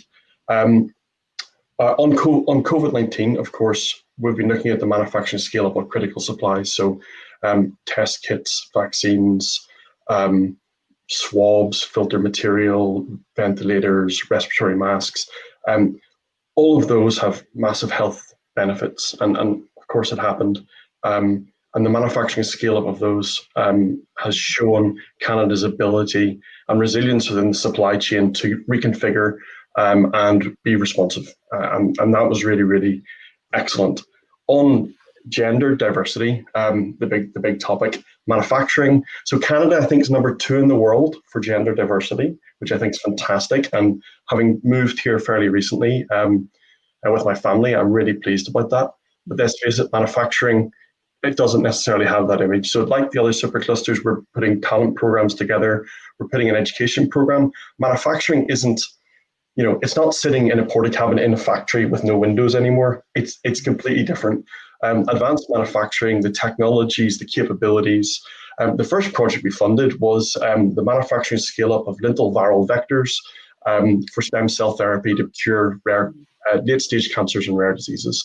That type of manufacturing is mind-blowing and exciting and involves a lot of technology and can be quite exciting for anybody to take part of. So our goal and our hope is that by promoting some of these new technologies and spark a little bit of kind of excitement around manufacturing again, that we can pull in a broader workforce. And, when manufacturing companies say we're missing talent, everyone's saying we're missing talent. Well, one of the ways to address that is to make it more attractive to a broader population. And so that was my attempt at answering all 3 questions.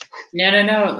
Very interesting. But I do want to challenge you, John, on that. How do you make manufacturing sexy? How do you make it sexy again? How do you bring the sexiness level up in the manufacturing world? Because there is an issue.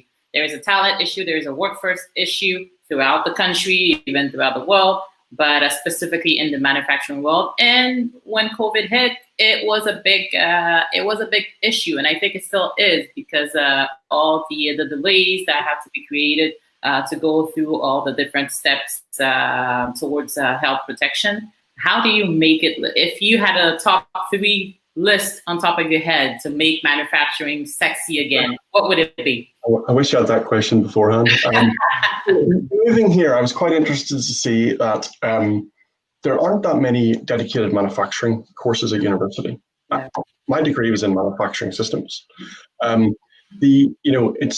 It's not ingrained. Manufacturing is the 2nd largest contributor to Canada's GDP, next to leasing and rental.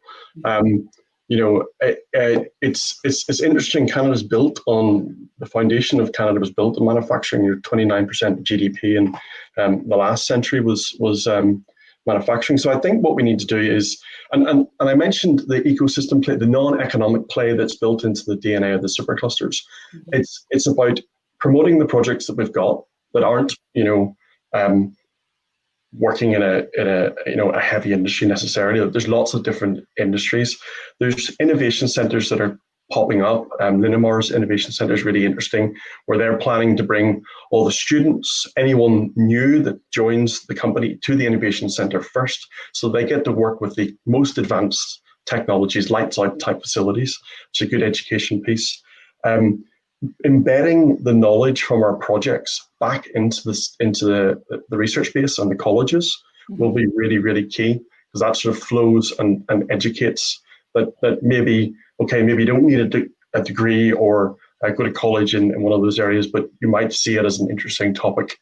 And then one of our most recent programs is about that whole, we're launching a promotion campaign to promote manufacturing and to try and sell some of those more interesting pieces. I mean, advanced manufacturing, the advanced sensors and robotics and artificial intelligence all being integrated together is a completely different landscape than what's traditionally sort of seen as. So our hope is to promote is for each of our projects to embed that in some way. I mentioned, can I create a sharing platform? Can one of our new advanced manufacturing facilities open up their doors and say, come for a tour? And a lot of them are doing that and partnering with universities and colleges and trying to feed that all back through the cycle and in a little bit of time, hopefully. A little bit of time. I think that's all the time. Thank you, John. Thank you, Julien, and also thank you, Evgeny. That's all the time that I had. It was a great pleasure for me to just be included in the conversation. And if I can add just maybe a little editorial note, especially looking forward to your meeting, your collaboration meeting. Of course, for the question, I only included women as diversity. And as you all know, women are not the only part of diversity angle that we should look into. Visible minorities, disabled and indigenous people, as well as LGBTQ plus community. So I do hope and I do believe that you will find many opportunities to include those diversity aspects in your strategy as well as your programs. So in any minute now, I will pass the baton to Ilias. So thank you guys for having me again, and see you next. Thank you very much. It was wonderful to have Julien, Evgeny, John. I know and I believe that they unfortunately have to go to another meeting, and I know that you also have to go to another meeting.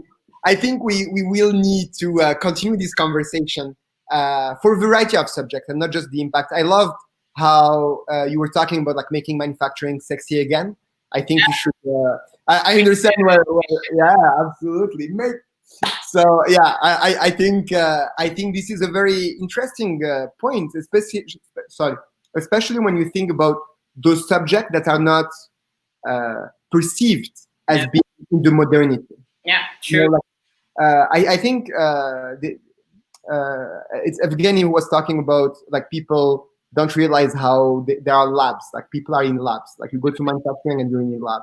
Mm-hmm, mm-hmm. That is how you should see it. And John was actually, it's quite interesting to mention it. And I think because he also mentioned that he moved to Canada recently. And I think you do have that perspective when you come into a country, you kind of read all the information. But when you're born here, when you've been here long enough, you kind of don't look at those, at this data, at those information, because manufacturing is like the number two element in the GDP of Canada. And even though it's not a trending topic, it's not sexy as we mentioned, it does need our full attention to be able to integrate whatever technology or innovation or even just the talent that is out there to be for all of us to be absolutely. And I think like there is much more to be said. Unfortunately, we have like to cut it short, but I do think that we have a role, and I think I'm pointing at you as well. You have a role, whether at TD Bank or at JCCM, because there are a lot of groups of young professionals, etc. And like I don't want to put you on the spot or like push you on the spot right now. So go ahead. You have a responsibility as well to make those superclusters known and to bring more technology in the work that GCCM or TD or any other organization does to better understand. Because like one of the ideas behind what we're trying to achieve is really about giving them the space, because it's an amazing opportunity. Like you just heard, 30 million here, 30 million there, and it's just money for collaboration and for innovation and for meaningful impact, actually.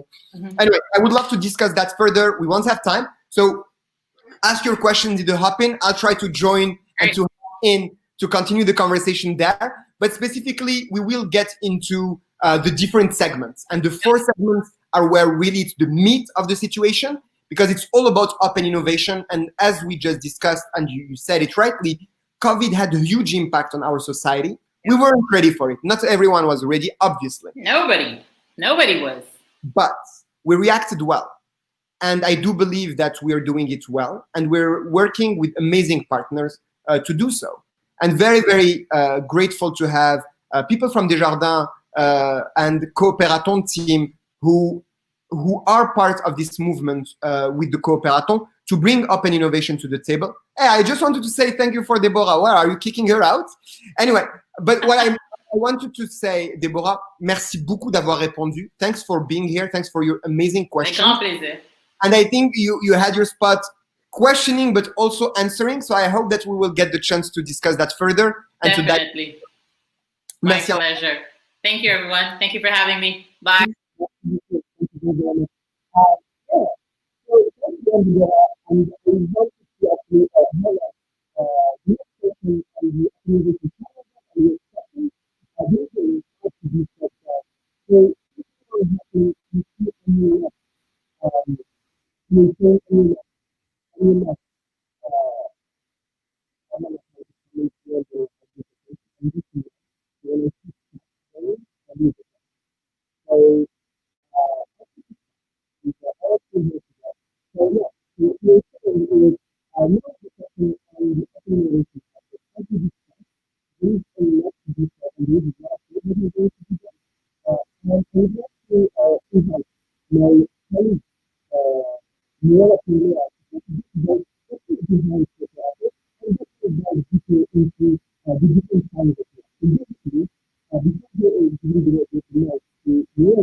Just so you know, the next session, we'll have like a little presentation right now. And the next session is 4 work tables and actual work tables where Alejandro and the whole Montreal New Tech, as well as the Cooperaton team, worked very hard on 4 different topics. So we talked about the impact on tourism, entertainment, and culture. That will be one. The second is healthcare and life sciences. The third one is energy, environment, and climate change. And the fourth, finally, is Industry 4.0 and manufacturing, advanced manufacturing. Those topics are designed to bring researchers, entrepreneurs, as well as enterprises, and will be facilitated by support organizations within our ecosystem. By design, we want work to be done there and moving even further to answer the needs that large organizations can have and help you at the same time empower and launch sustainable businesses, hopefully with the collaboration of the Superclusters as well. Anyway, without further ado, let me introduce Mirella. Is Mirella here? No, she doesn't want to talk to me. Oh, here you go. Hello. Good to have you with us. How are you doing? It's a pleasure. Thank you very much, Ilias, for having me. It was amazing to see all the people, talking, very interesting discussion. So pleasure to be here. Wonderful. So tell me, what is this Cooperaton thing that we hear about it everywhere, coast to coast to coast? And I'll let you talk about it, and I will ask Valentin to kick me out so that you have the stage for yourself. Thank you so much. Hi, it is a pleasure to present you the Cooperaton, an initiative of Desjardins Group. My name is Mirella Pirlea, and I'm the lead for developing the pan-Canadian side of the Cooperaton. I will ask Valentin and my colleague Patricia to share the presentation with you. So I hope the technical side will be agreeing with me. Valentin and Patricia, are you able to share the presentation? Hi, Patricia. So let's start. Yes, we are, it's a pleasure to be with you. And well, it's Valentin who going to take care of the PowerPoint. Maybe you can present yourself so we can use the few seconds. Who are you, Patricia? Yeah, well, I'm part of the team of Cooperaton. Thank you for the opportunity to Montreal New Tech. The person who is in charge of the challenge. We're so glad to have a lot of partners, and I will talk later. So, well, this is your presentation. Excellent. There you are. Excellent. So, Patricia, you'll be the person that will do next page. So I will let you know. So last year, we invited Colonel Chris Hadfield. So next page, Patricia. Or Valentin. So the next page for the presentation. Awesome. Last year, we invited Colonel Chris Hadfield to speak in front of Cooperaton participants. And in very few words, he was able to summarize what we all feel at Cooperaton, a sense of active engagement to improve life on Earth for people and for the environment. So we are not passengers on this planet, we are all crew. Next slide, please. So what is Cooperaton? It's an open innovation. It's an open innovation challenge at the intersection of innovation, entrepreneurship, and inclusion. It is an opportunity for Canadians to bring forward their ideas to solve societal issues. We are inviting all change makers, entrepreneurs, and early stage startups to join us. It is also an opportunity for organizations to accelerate innovation by launching open innovation challenges. Furthermore, it is an occasion to show leadership as corporate social citizens. Finally, it is an opportunity to engage with talent of today and tomorrow. The next slide, please. This year edition, it's a very special one. It's our first edition, Pan-Canadian Coast to Coast to Coast, and is the very first online virtual edition. Here you have a view on the program of the Cooperaton. We start on September 30 with a big event that is the kickoff of the Cooperaton, follow up by 4 weeks of weekly workshop, mentorship sessions, and peer-to-peer session. At the end of the program, we have a big competition with semi-finals and finals, November 1st, November 18th. Next slide, please. And of course, like all the competition, we have prizes with over 100,000 cumulated prizes, among which 30,000 is for the big prize of the Cooperaton. Next slide, please. So for this very first online edition, we built a platform only for you, for all the participants and the mentors of Cooperaton to enjoy open innovation. Next slide. We are inviting all of you to be part of an amazing journey. Next slide. So if you want to register and know more about the Cooperaton, please visit our website at cooperaton.ca. And now I will let my colleague Patricio to speak about the Open Innovation Challenges. Thank you so much. Good luck, Patricio. Thank you. Thank you very much, Mirella. Please, Valentin, can you share the same presentation, please? The same PowerPoint?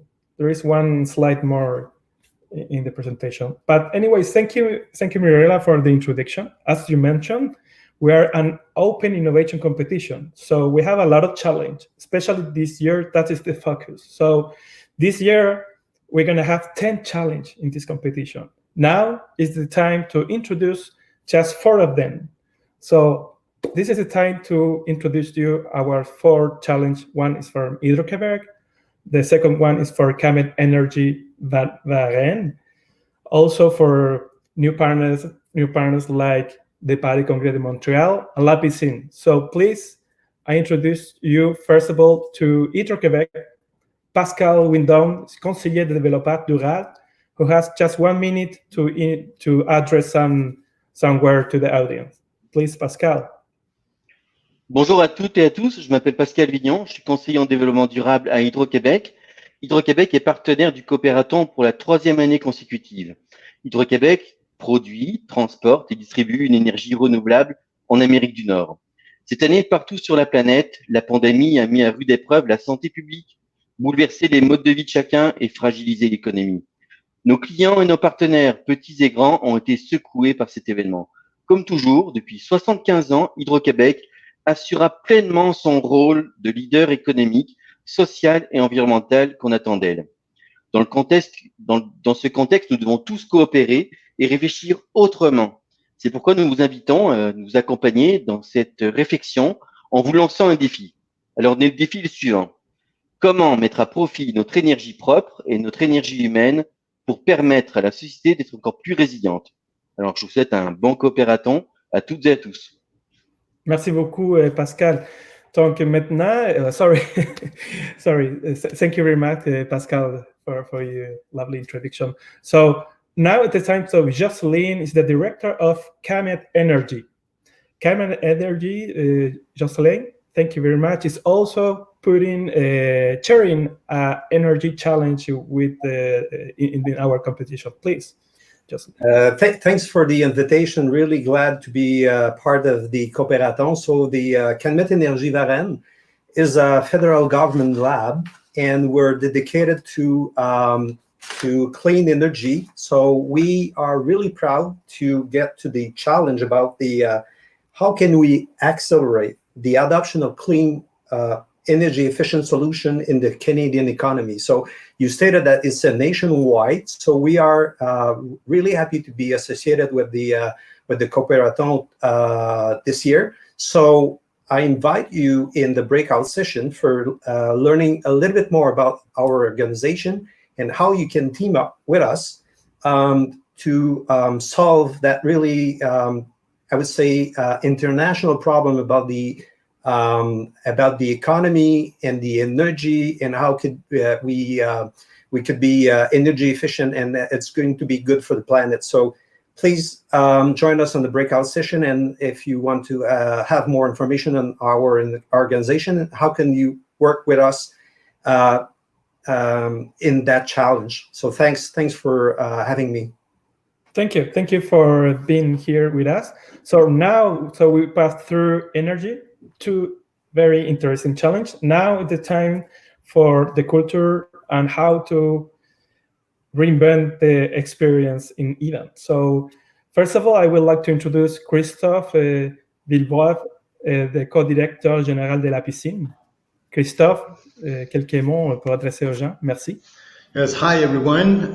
Christophe here from La Piscine. We're really glad to be, for the first year, a partner of Coopératon. So La Piscine, it's an accelerator located in Montreal. We are dedicated to support the development of a whole community of talented people, just to help and support creative and cultural entrepreneurs, so here in Quebec and obviously abroad. For the situation before the COVID-19, obviously, even though the creative and cultural industries are really thriving and sparkling, they were facing already a number of challenges like content globalization or technological integration, and obviously some kind of fragile business models. With the crisis, in fact, that has revealed the depths of this fragility and shown how non-resilient their business models were. So, and beside obviously all the new different rules that now we have and are impacting the creative and cultural industries, we are really interested at La Piscine just to challenging you to discover new proposition that could, in the long term, make a difference and definitely help them, those industries grow and be more resilient. And the challenge would be to develop new methods of designing, sharing, and distributing cultural and creative content, obviously in that post-COVID world, whatever that world will be. Thank you. Well, thank you very much for your introduction. Finally, it's the time to Robert Mercure. He's the President and Chief Executive Officer of le Palais Congrès de Montréal. Bonjour, Monsieur Mercure. Ça va bien? Merci, Patricia. Je suis super heureux d'être ici. Hello, everyone. Robert Mercure from the Palais des Congrès. The Palais des Congrès, for quite a number of years now, and Montreal as a destination, has been known for welcoming the largest number of international events of the Americas, which is quite a status for Montreal. And what's interesting, obviously, the event industry has been hit very, very hard with the crisis. But what's interesting about it is that we had already identified before the crisis key trends that were challenges for the industry, how to drive the continued capacity for the events. And really, we were seeing the need for more creativity, how we could maximize networking, why get on a plane for a trip that can be quite challenging and very polluting. So how can we be more eco-responsible? How can we maximize the networking of people, more dialogue and less monologue in our events? We had a number of trends that we've all known about, and also the role of technology in the future. And we're already working with how we were going to be addressing these trends with creating an events lab with startups, for example. We rendered the Palais carbon neutral. We brought in a whole host of people to create animations and creative experiences to really help stimulate creativity and networking for people with the new expectations of clients of today and tomorrow. Really, the business model of convention centers in general are really based on a business model from the 70s and 80s, quite frankly. And now all of a sudden the crisis appears, and it took these trends that we were seeing before the crisis and has made them absolutely urgent. So for example, we are going into hybrid events, which is half in person or partially in person in combination with virtual events. We're bringing in studio services into the Palais to provide podcast, TV, and radio services in a turnkey and simple and affordable fashion for our clients to help provide solutions. We want to be a solution center and not just a convention center in partnership with our clients, so that we can help people reinvent themselves in the industry. Organizers are suffering, they're scrambling to reinvent themselves. So the challenge is, what is the event of the future? What is the convention center of the future? And we want to be a leader in that future as the Palais des Congrès. Merci beaucoup à vous tous. Thank you very much. I'm sure you have plenty of time in your work session to talk more detail. Thank you very much. So I hope that we pass through Elias or Alejandro. tu nous enlèves Robert déjà? Écoute, hey, bonjour. Merci beaucoup, merci d'avoir pris le temps. Puis c'est vraiment, now we're back in French or English. Really interesting challenges. I know we have to dive into the work session. Thanks, Juan, for taking the time to be here with us today. Because one, the weather is really nice and really confining. So having a nice weather can be very tempting. That's one. But second, it's also, thank you for trusting the process. And thank you for trusting this space and time where we want to explore together between larger organizations, aspiring entrepreneurs, what can be done to innovate, but also to rethink about how we can transform and adapt to this new reality, but hopefully anticipate it. I have a question, a quick question. What would be a great outcome that would make you happy at the end of the fall 2020? Because like we talked about Cooperaton, the whole program, you talked about your challenges. We're going to dive into them in a minute. What would make you happy? Like a lesson learned or a project? Oui, Robert, dis-moi. Absolument, avec grand plaisir, merci. Finding, what would really be an ideal outcome is finding creative solutions that are not traditional solutions that exist on the market today. I think that we're facing unprecedented times, and we have to come out with unprecedented, non-traditional creative solutions, but also make them accessible. So you have to look at the business models. Often we're looking at technologies that already exist, but the 90% of the market can't afford it, and they need access in an affordable way.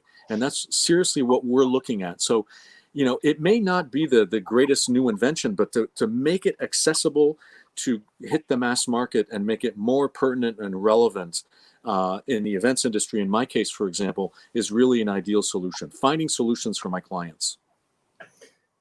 Je suis totalement d'accord, Robert. So for in my dream would be the impact of having an uptake of the R&D work that we're doing at the lab. So it's as you said, Robert, it's mostly not technology problem. It's an uptake problem. It's a business model problem. So depending on which business model you're going to use, so the technology will be better implemented. So who will be the user? Who's going to, so everyone needs to own a car, but everyone needs to move or not, as you said. So we need to think beyond the technology. We need to think beyond the business model. So the challenge that we're having and suggesting to the participant is more about how can we tweak the business model to get the technology uptake, to get a better uptake of the technology. So it's all about that. Super. If I can just continue a little bit, because as an accelerator, obviously we take that side of the entrepreneurs, and our mission is definitely to be sure that whatever obviously new business model they have to invent or propose, then they would be able just to take it and make it more with it. So once they have the solution and once they have understood that they had a problem, there's a problem, then trying once is fine. It's definitely what they need. But when they have that, they have to continue. And our mission is definitely to be sure that those guys and the team that are going to work with you as first clients or second client, whatever, they have what it takes just to make it grow and just to make more about what they've tried with you or with others. So my expectation would be definitely for any entrepreneur to easily expand or experiment something with you as clients and then grow from that. So this is what I would expect, obviously, from that whole exercise. That's interesting. I would love to hear what Pascal has in mind, because I may disagree with you, even though I've been working with startups for about 10 years. So, vas-y Pascal d'abord. Sorry. Oui, nous on pense que il faut en fait que nos actions soient tournées effectivement pour les gens. La crise qu'on traverse actuellement en fait a augmenté la vulnérabilité des individus, et c'est vraiment ça qui est au cœur de nos préoccupations. On veut vraiment en fait que la technologie puisse faire en sorte qu'on ait moins de clients, qui soient petits ou grands, vulnérables. Et aujourd'hui, en fin de compte, il faut vraiment qu'on pense en fonction de comment faire pour aider en fait les gens qui sont dans la difficulté aujourd'hui. C'est vraiment ça. La technologie est un support, mais notre objectif à atteindre, c'est faire en sorte que nos clients, que les individus, que les humains qui souffrent actuellement, eh bien, puissent avoir d'ici la fin de 2020 un peu d'espoir dans leur foyer. J'adore. C'est intéressant. En fait, j'aime beaucoup l'approche centrée sur l'humain. Et de ce que j'ai entendu à date, puis anyway, like by the way, quick thing. Sorry about that. If anyone is only anglophone, please raise your hand, like in the chat. No, here. In the chat here. Just like tell if you're anglophone. There is no bad things about it. Most people we know right now are probably bilingual. Just so that I know what are our audience. As Robert will tell you, you need to know your audience before talking. So I'm asking to know my audience and know my clients, entre guillemets. So, but to go back to Robert's point, speaking of clients, indeed, it's not just like technology. It's humans first, and knowing the client, the human, the user. And I had the bias when I was younger. I don't have hair anymore. But when I was younger, I used to be technology centric because I love technology, and many people here in the room are technology centric because Montreal New Tech is driven by technology, and we need these kind of people: scientists, engineers, people who love the product and they fall in love with the product. What you're saying, Robert and Christophe and Pascal more on the human side as like la relance, mais si on commence par le volet client ou le volet utilisateur ou utilisatrice, what is an advice that you would say? Because nobody gets fired for hiring IBM, especially in a crisis. We have people in the room who are engineers, computer scientists, etc., who want to build something. So what do we do now? Like, what is your advice for them? Should they like come and talk to the client? Like, how do you see that from them? Ou ils viennent au palais des congrès, ils toquent chez Robert. Well, you know, je peux répondre? Oui. C'est intéressant comme question parce que what's interesting is the situation in context of the crisis, because we're all suffering from the lack of human contact.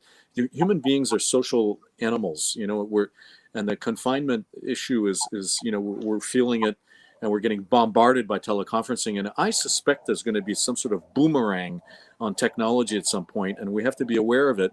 That, you know, who knows how long this crisis is going to last, and it's a marathon, in my opinion. It's not going to go away this fall, for example, certainly in the events business. So how do we maintain that human contact with the constraints that we have in our new reality, and stay pertinent and visible, and still keep moving the world forward and our industries forward, but not losing that human contact? In the long run, I remain very optimistic, for example, that at all levels in society, people are going to start, you know, physically getting back together, but always enhanced with technology. That's not going away. I think that there's aside from an existential crisis, we're all living through this crisis, I think that there's a major paradigm shift in the way that people look at things, and that is permanent. And so when we look, for example, in my industry, hybrid events is not something that's just happening now. It's forever. And it's a reality. So that enhancement of the human connection through technology is to me the way that I think that we need to look at this, because we're all searching for that connection.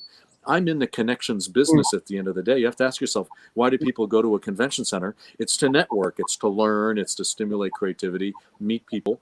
And that's what it's all about at the end of the day. That's what makes the world go round and stimulates business and economies. Absolutely, absolutely. And I think like that human component, and how can, whether it's technology or something else, like maintain it.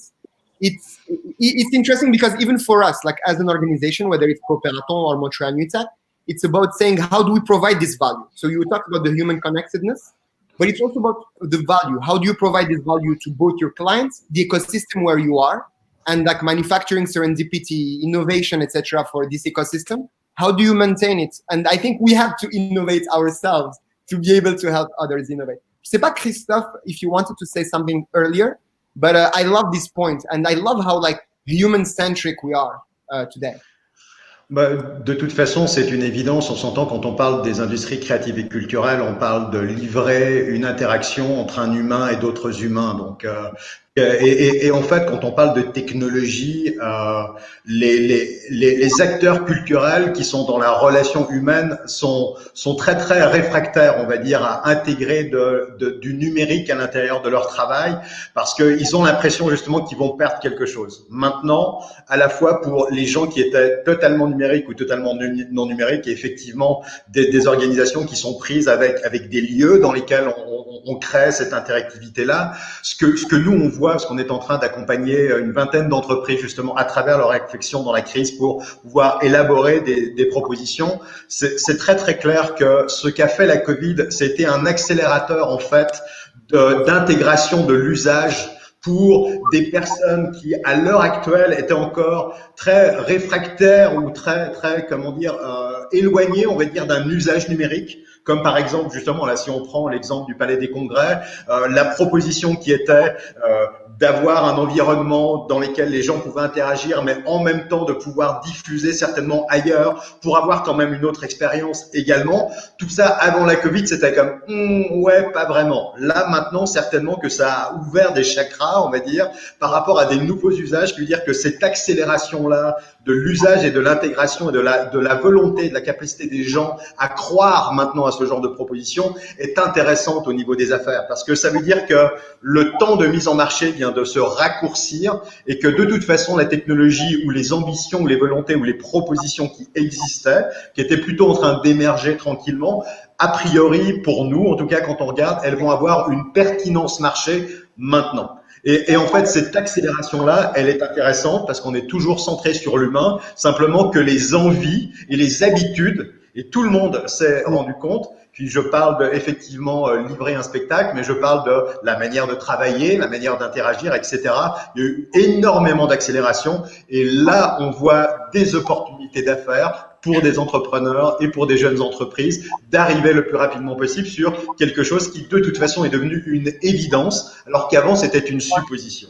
Voilà. Et c'est intéressant, il y a quelqu'un dans les commentaires qui a écrit Daniela Le Gressley, parce qu'on a des commentaires aussi. So if you have any questions or comments, put them here so that we can use them and like interact, because this is an interactive session.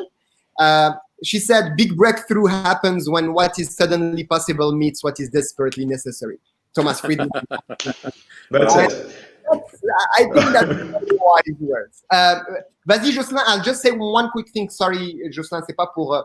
we have a little technical issue. It's not on our end, but on the platform we're using. So speaking of technology and innovation and connecting people, etc., we're doing our best. So we have a little technical issue.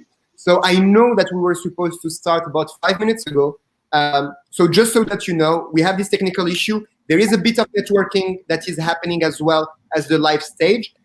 So we'll get back to you as soon as possible, as soon as we know a bit more, because we want to dive deeper with each of our guests here, as well as we have amazing other guests that right now are in the green room that we cannot engage with, but we are trying to solve this as fast as possible. Je voulais juste comme clarifier la chose parce que sinon, ils vont avoir l'impression que le Marocain, il traîne, etc. Encore une fois. C'est la raison qu'il faut toujours ressembler les gens en personne en passant.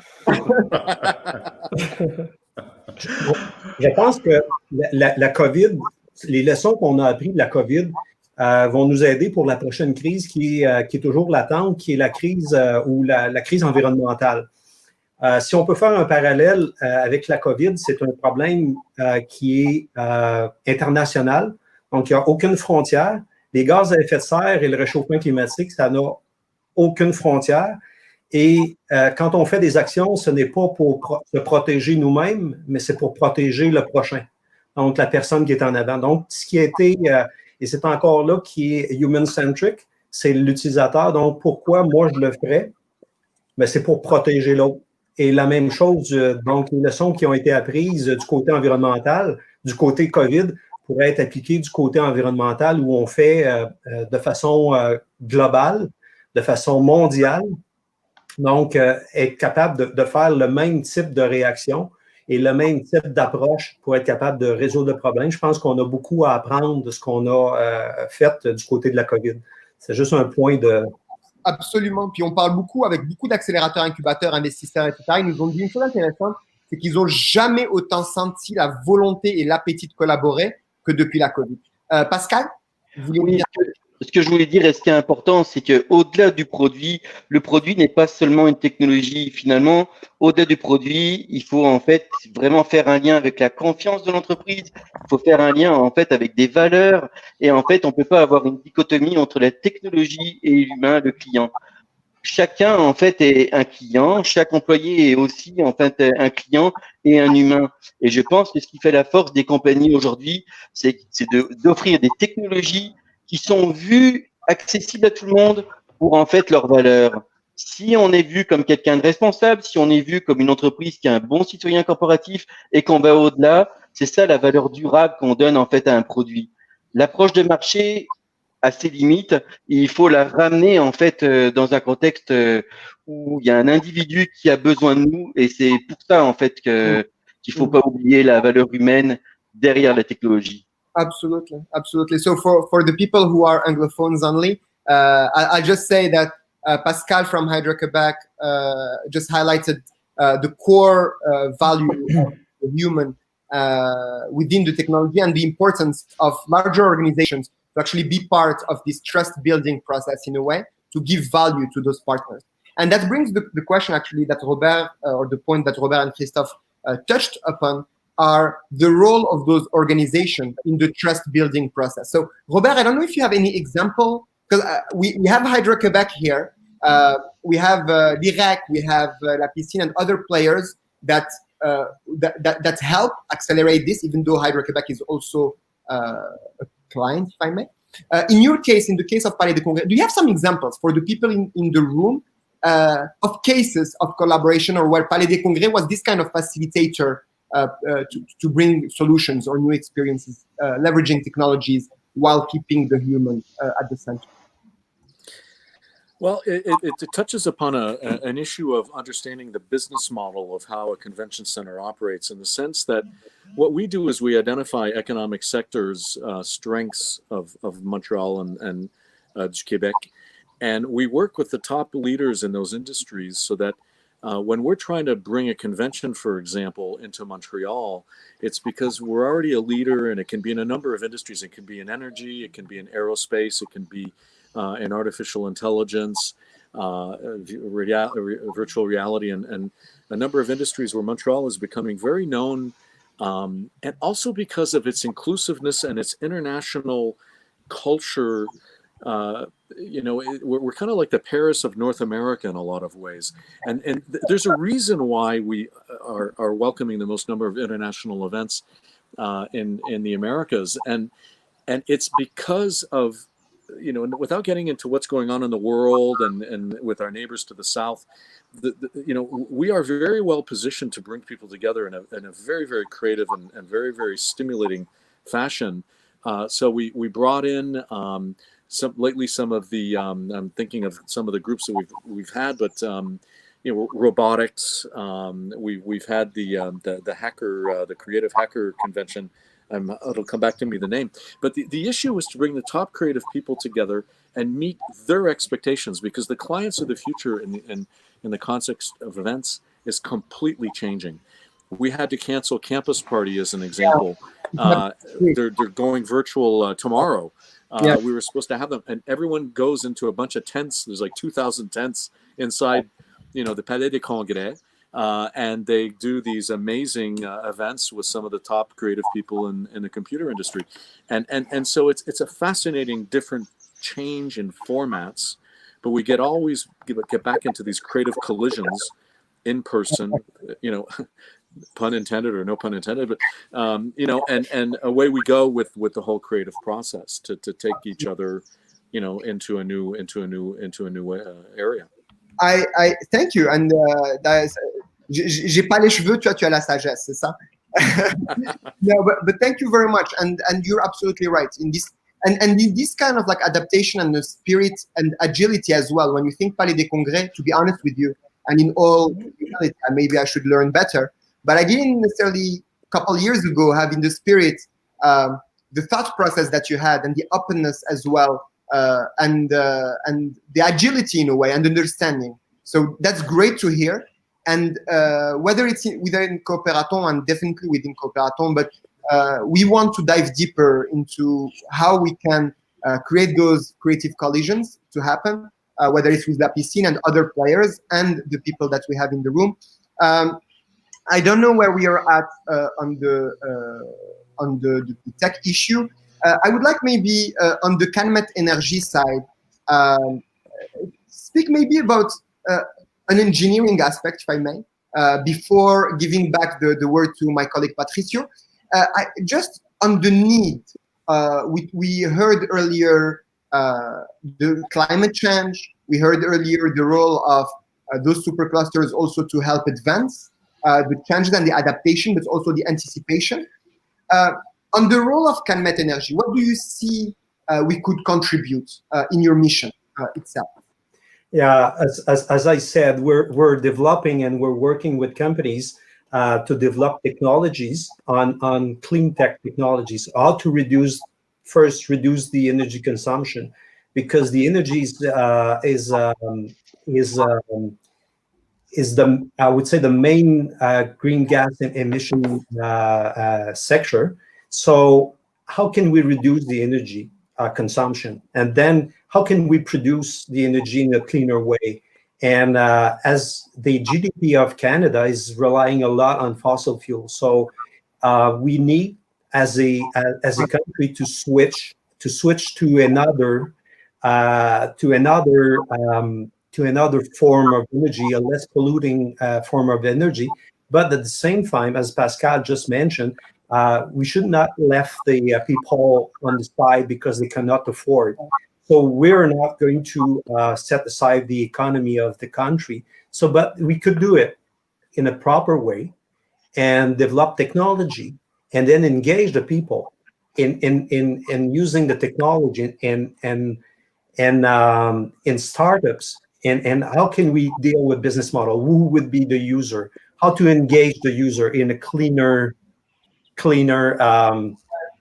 So this is the kind of things that we would like here from Cooperaton, that startups that they're going to use the technology that we're developing to get a less emission in green gas emission, and to sustain the economy at the same time, and to provide some good economy for the Canadian. I love that, and thank you very much. Like very, very nice words. Patricio, juste, je sais que ce soit avec Cooperaton, Montréal UTech, ce sont des organisations qui travaillent en collaboration depuis un long moment pour essayer de justement amener tant la communauté que les aspirants entrepreneurs, les chercheurs, etc., à collaborer avec les partenaires et ces organisations-là qui essaient d'accélérer cette démarche-là. Toi, comment tu vois quand tu vois tous ces gens-là avec nous aujourd'hui, qui par ailleurs sont bien adaptés parce qu'on a un petit enjeu technique, donc qui sont encore là avec nous, qui n'ont pas été... C'est incroyable. En fait, Ilias, merci beaucoup pour la question, parce que c'est ça que je veux pas fermer, mais en fait, c'est vous remercier. Qu'est-ce qu'on a assis avec vous? C'est vraiment incroyable. C'est ça qui est l'esprit un petit peu de Cooperaton. En fait, nous sommes une plateforme d'innovation ouverte où ce soit le cas d'un incubateur, par exemple La Piscine, un laboratoire comme CanMed, une large institution comme Hydro-Québec, ou aussi une institution qui amène les événements du futur comme les palais congrès, puis aussi qui a un accélérateur corporatif. C'est vraiment intéressant. En fait, ici, on a pratiquement différents acteurs du pipeline d'innovation. Donc, ici, Montréal UTech, Cooperaton, chacune a un rôle différent. On est tous dans l'innovation ouverte, puis chacune a un différent rôle dans l'écosystème. J'aime beaucoup. Ici, il y a un exemple. J'ai vu comme Cooperaton, au début de l'écosystème, Montréal UTech qui aide aussi à rassembler les gens, par exemple, concrètement avec ce type d'événements Creative Collision. Par la suite, La Piscine, où je m'adresse à améliorer un petit peu mon idée par la suite du Cooperaton. Si dans le cas de l'énergie, je pourrais aller à CanMet pour améliorer mon prototype. Puis par la suite, il y a des clients comme Hydro-Québec qui vont aller chercher ce type d'idées, puis aussi par les concrets qui cherchent finalement, OK, vous devez livrer des choses. C'est où les startups, c'est où la solution. Donc, je suis vraiment ravi de cette conversation. C'est un pipeline pratiquement complet dans différentes industries. Mais voilà, c'est une bonne opportunité. Merci beaucoup.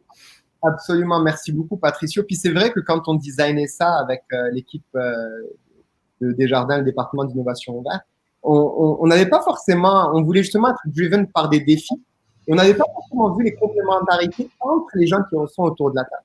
Et de la même manière que quand on parlait avec les Superclusters, qu'on parlait, et en fait on se rend compte, puis pareil, même quand on parlait avec Marilyn tout à l'heure, de voir la complémentarité entre un Desjardins et un Montréal Unitech qui travaillent ensemble, qui se complètent. Ensuite, les gens qui sont autour de nous, autour de la table. So the complementarities and the potential synergies. So imagine like what CanMet working with Hydro-Québec, actually working with Palais des Congrès and with La Piscine on the cultural side. Actually, there is a work that could be done among the four of you with Cooperaton and others. So it's really interesting. I think the conversation is really, really interesting. It's not just about conversation, it's about actions as well. So I hope that, well, not I hope, we will work hard so that it doesn't stay word. September 30th is the big kickoff of Cooperaton that is happening. The plan, I don't know if we can actually say it, but the original plan was actually to do it at Robert Mercure's spot.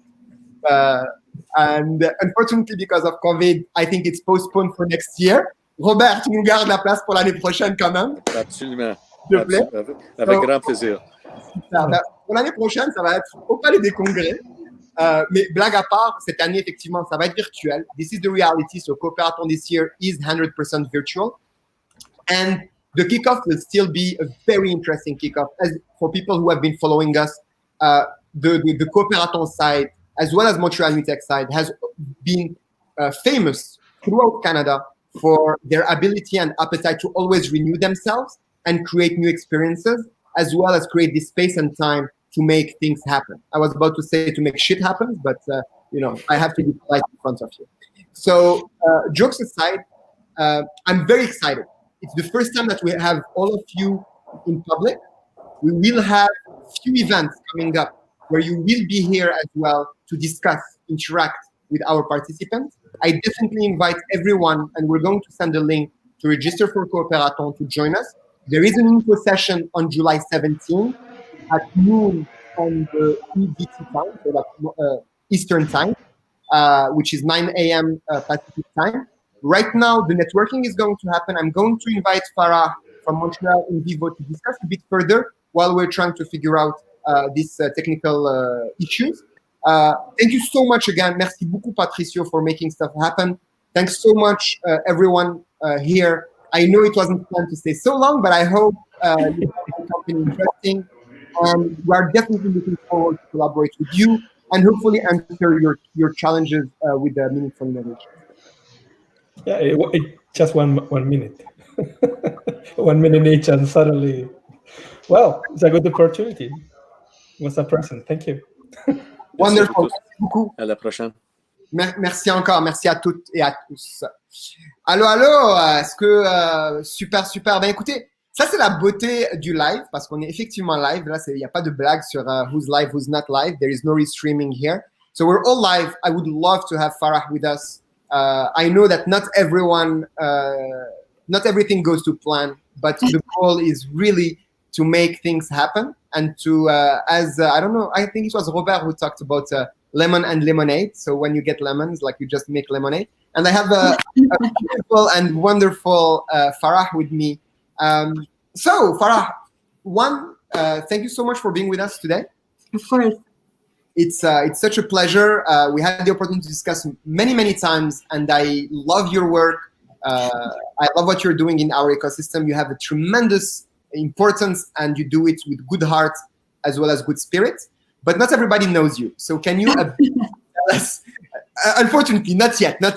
Soon everybody will know you. But I would love to know a bit more about you for the people in the room who don't know you yet.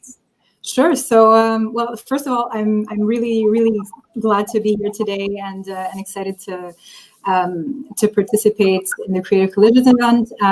So what I do is I work as the Director of Enterprise Development at Montreal in Vivo. And so what we do is we're the life sciences cluster for the Greater Montreal area. So life sciences, healthcare technologies, and we work to support the growth and competitiveness of the companies in our sector. So I take care of everything that has to do more with like on the startup entrepreneurship side. I also take care of the strategic committee for artificial intelligence in healthcare. So we have, you know, all these actors around the table that are trying to make things move forward on that in that regard. And yeah, so I'm just really happy to be able to work with all kinds of different stakeholders in the ecosystem.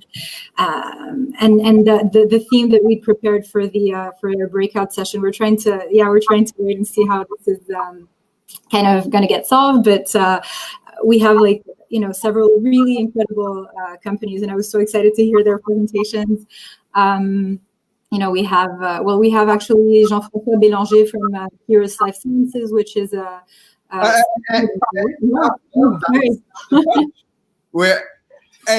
well, you can pitch at his place if you want. Jean-François. I won't pitch in his place. I was just going to name drop him and move on. And we are going to get Jean-François on stage, but if you want to pitch, on peut faire un pitch contest où toi tu pitches Jean-François et pitch Farah. Non, mais il va me battre à plat de couture. C'est même pas la peine. Voilà. Que moi, c'est sûr et certain. Super. Donc, je vais me laisser ce plaisir, oui. Ben, tu restes avec nous d'abord et avant tout. Oui, avec plaisir. S'il te plaît. Puis, effectivement, donc, comme on avait parlé, la structure des tables, tu peux nous dire juste un petit peu plus sur. C'est sûr que là, pour l'instant, on n'a pas les tables. Puis, au pire des cas, like, we'll do with what we can do. Can you tell us a bit more about the structure of the table and why did we design the tables this way? So the structure that we designed for this table, well, first of all, the theme or the burning question that we wanted to look at to answer with this table was, you know, with this the COVID crisis, there were all kinds of evolutions and learnings that we saw, especially in terms of how to treat patients from a distance. You know, before there wasn't that many doctors doing teleconsultation, and now, like, you know, it's become like I made an appointment with my doctor. I wasn't even expecting, and they were like, yeah, it's going to be like teleconsultation. No worries, no need to, you know, go to the doctor's office, wait, blah blah. So, you know, there are all kinds of opportunities, learnings that are coming out from this, and what we decided to do for the breakout session was. To bring together different startups and companies that are working in that space, they're developing, you know, innovations, technologies to help the remote monitoring of patients, to prevent. So both to, you know, to prevent, let's say, events, negative health consequences, but also to make the healthcare system less, you know, engorged with all kinds of different cases, to be able to treat them more remotely, more efficiently as well. So, yeah. No, it's really interesting, but also, and I would like to get Jean-François right after. We'll talk a bit, and then we'll go to networking. But one of the interesting design that we discussed with Montreal New Tech originally was really to have, like, the researchers, the entrepreneurs, the larger companies, as well as the cluster. Yeah. Or the supercluster, qui facilite tout ça, qui ramène les gens ensemble, that builds trust. There is a short-term answer with the startups and companies, but there is also a longer-term aspect with the researchers, etc. Mm-hmm.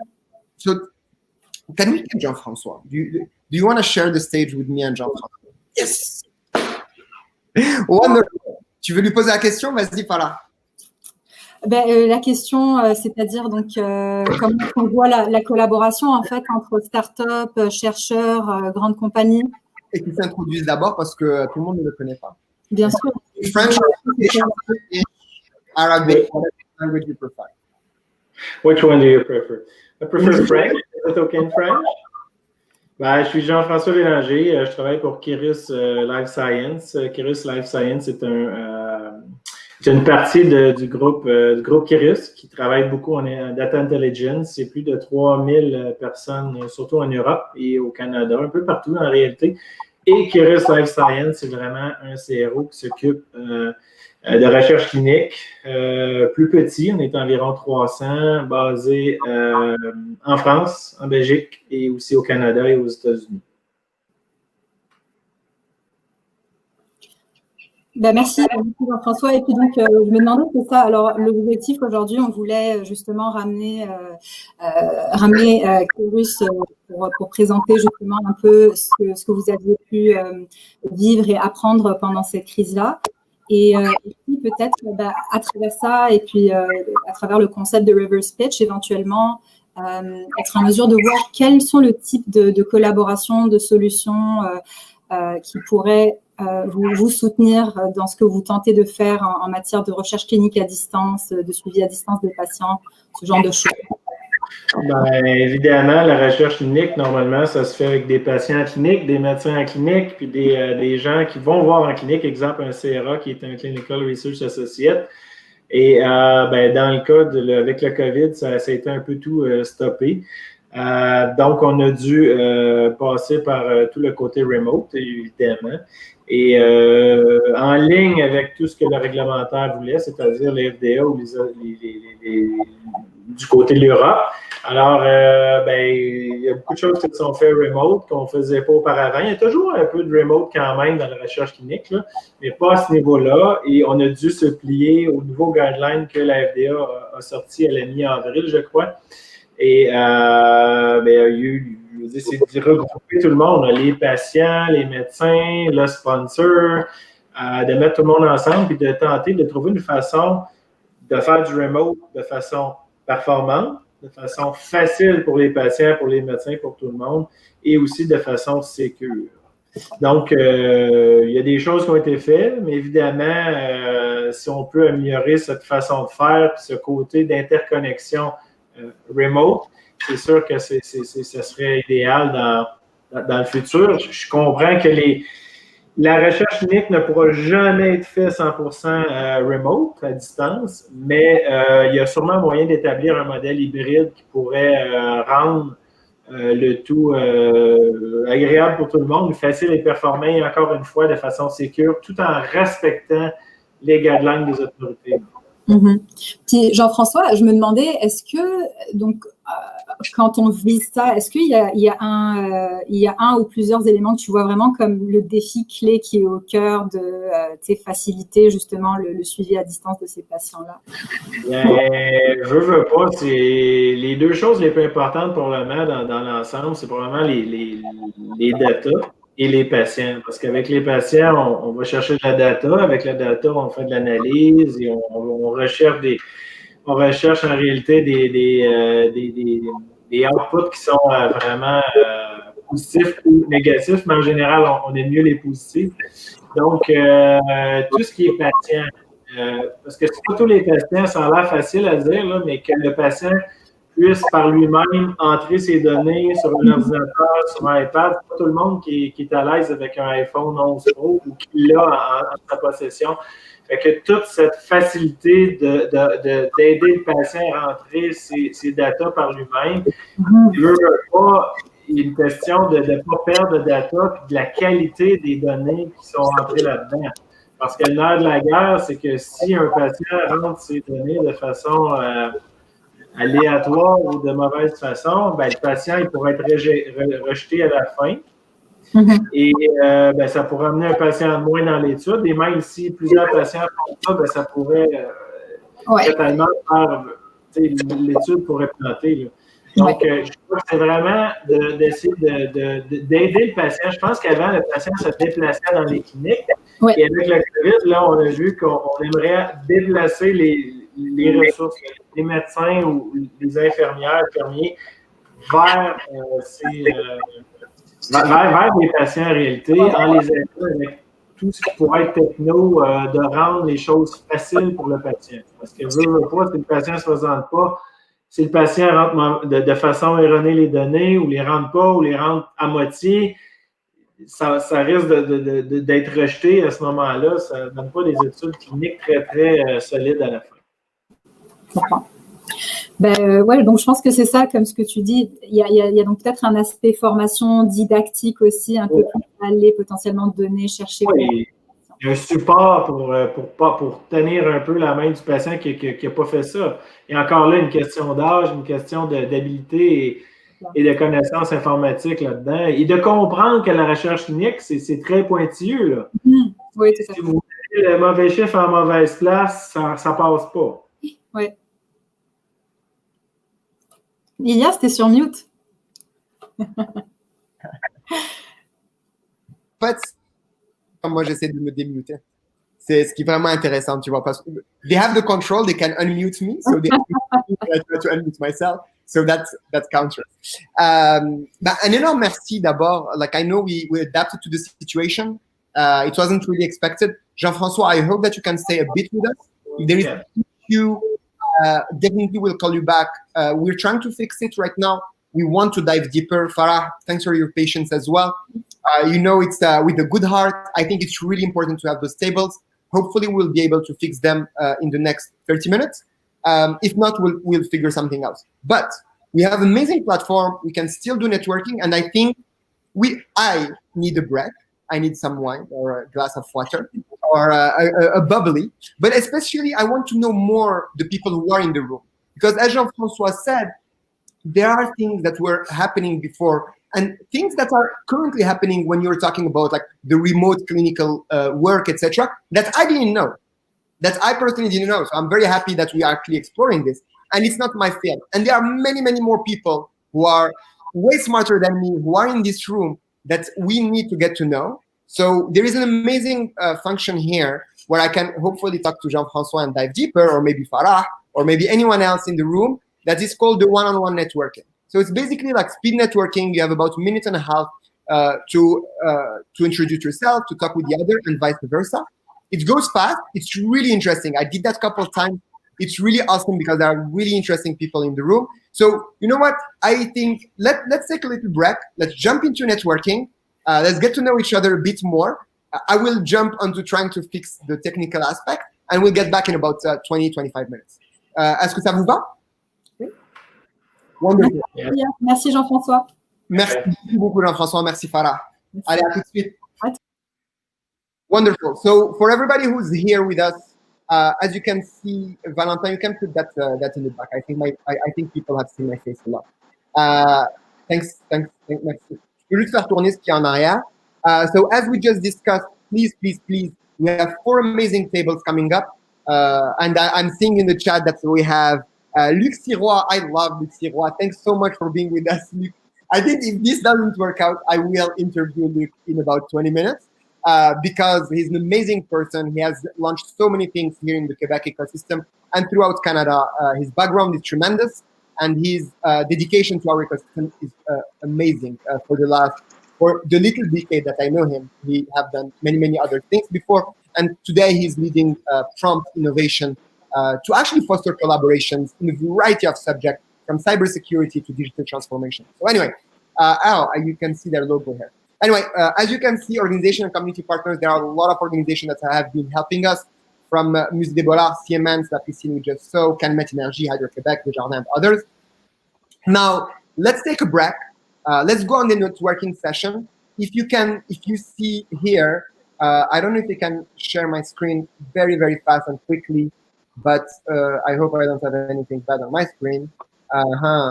So if you see here, you have my little studio here. I don't know if you can see that. So here is the screen. You can obviously chat here, but here you see networking. So just join me. We're going on the networking side, and I don't know, this is going to happen in the inception manner. So don't stay on the main stage. Let's jump on networking. I'm just going to explore how networking works. It's a bit inceptionized. So going to try this and going to see if we can make this work. So yeah, exactly. Thank you very much, Valentin, for clarifying this. I'm going to jump onto networking for a bit. Hopefully, we'll meet some interesting people that are not tired of hearing me speak. Donc, on va faire un peu de networking. Ça dure 2-3 minutes chacun. Et ça va vous donner un petit aperçu de ce qui est avant. Donc, Marc-André, est-ce que tu es confortable à parler avec du monde? C'est correct si on est un peu en mode « Hey, je t'ai envoyé une invitation, je t'entends pas en fait. » Est-ce qu'il y a un petit enjeu?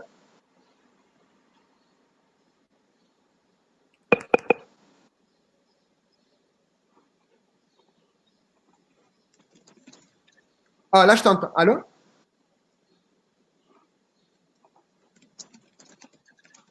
Pourtant, je t'entends taper au clavier. Je te jure.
Ouais. Attends. Je te dis ça dans une seconde.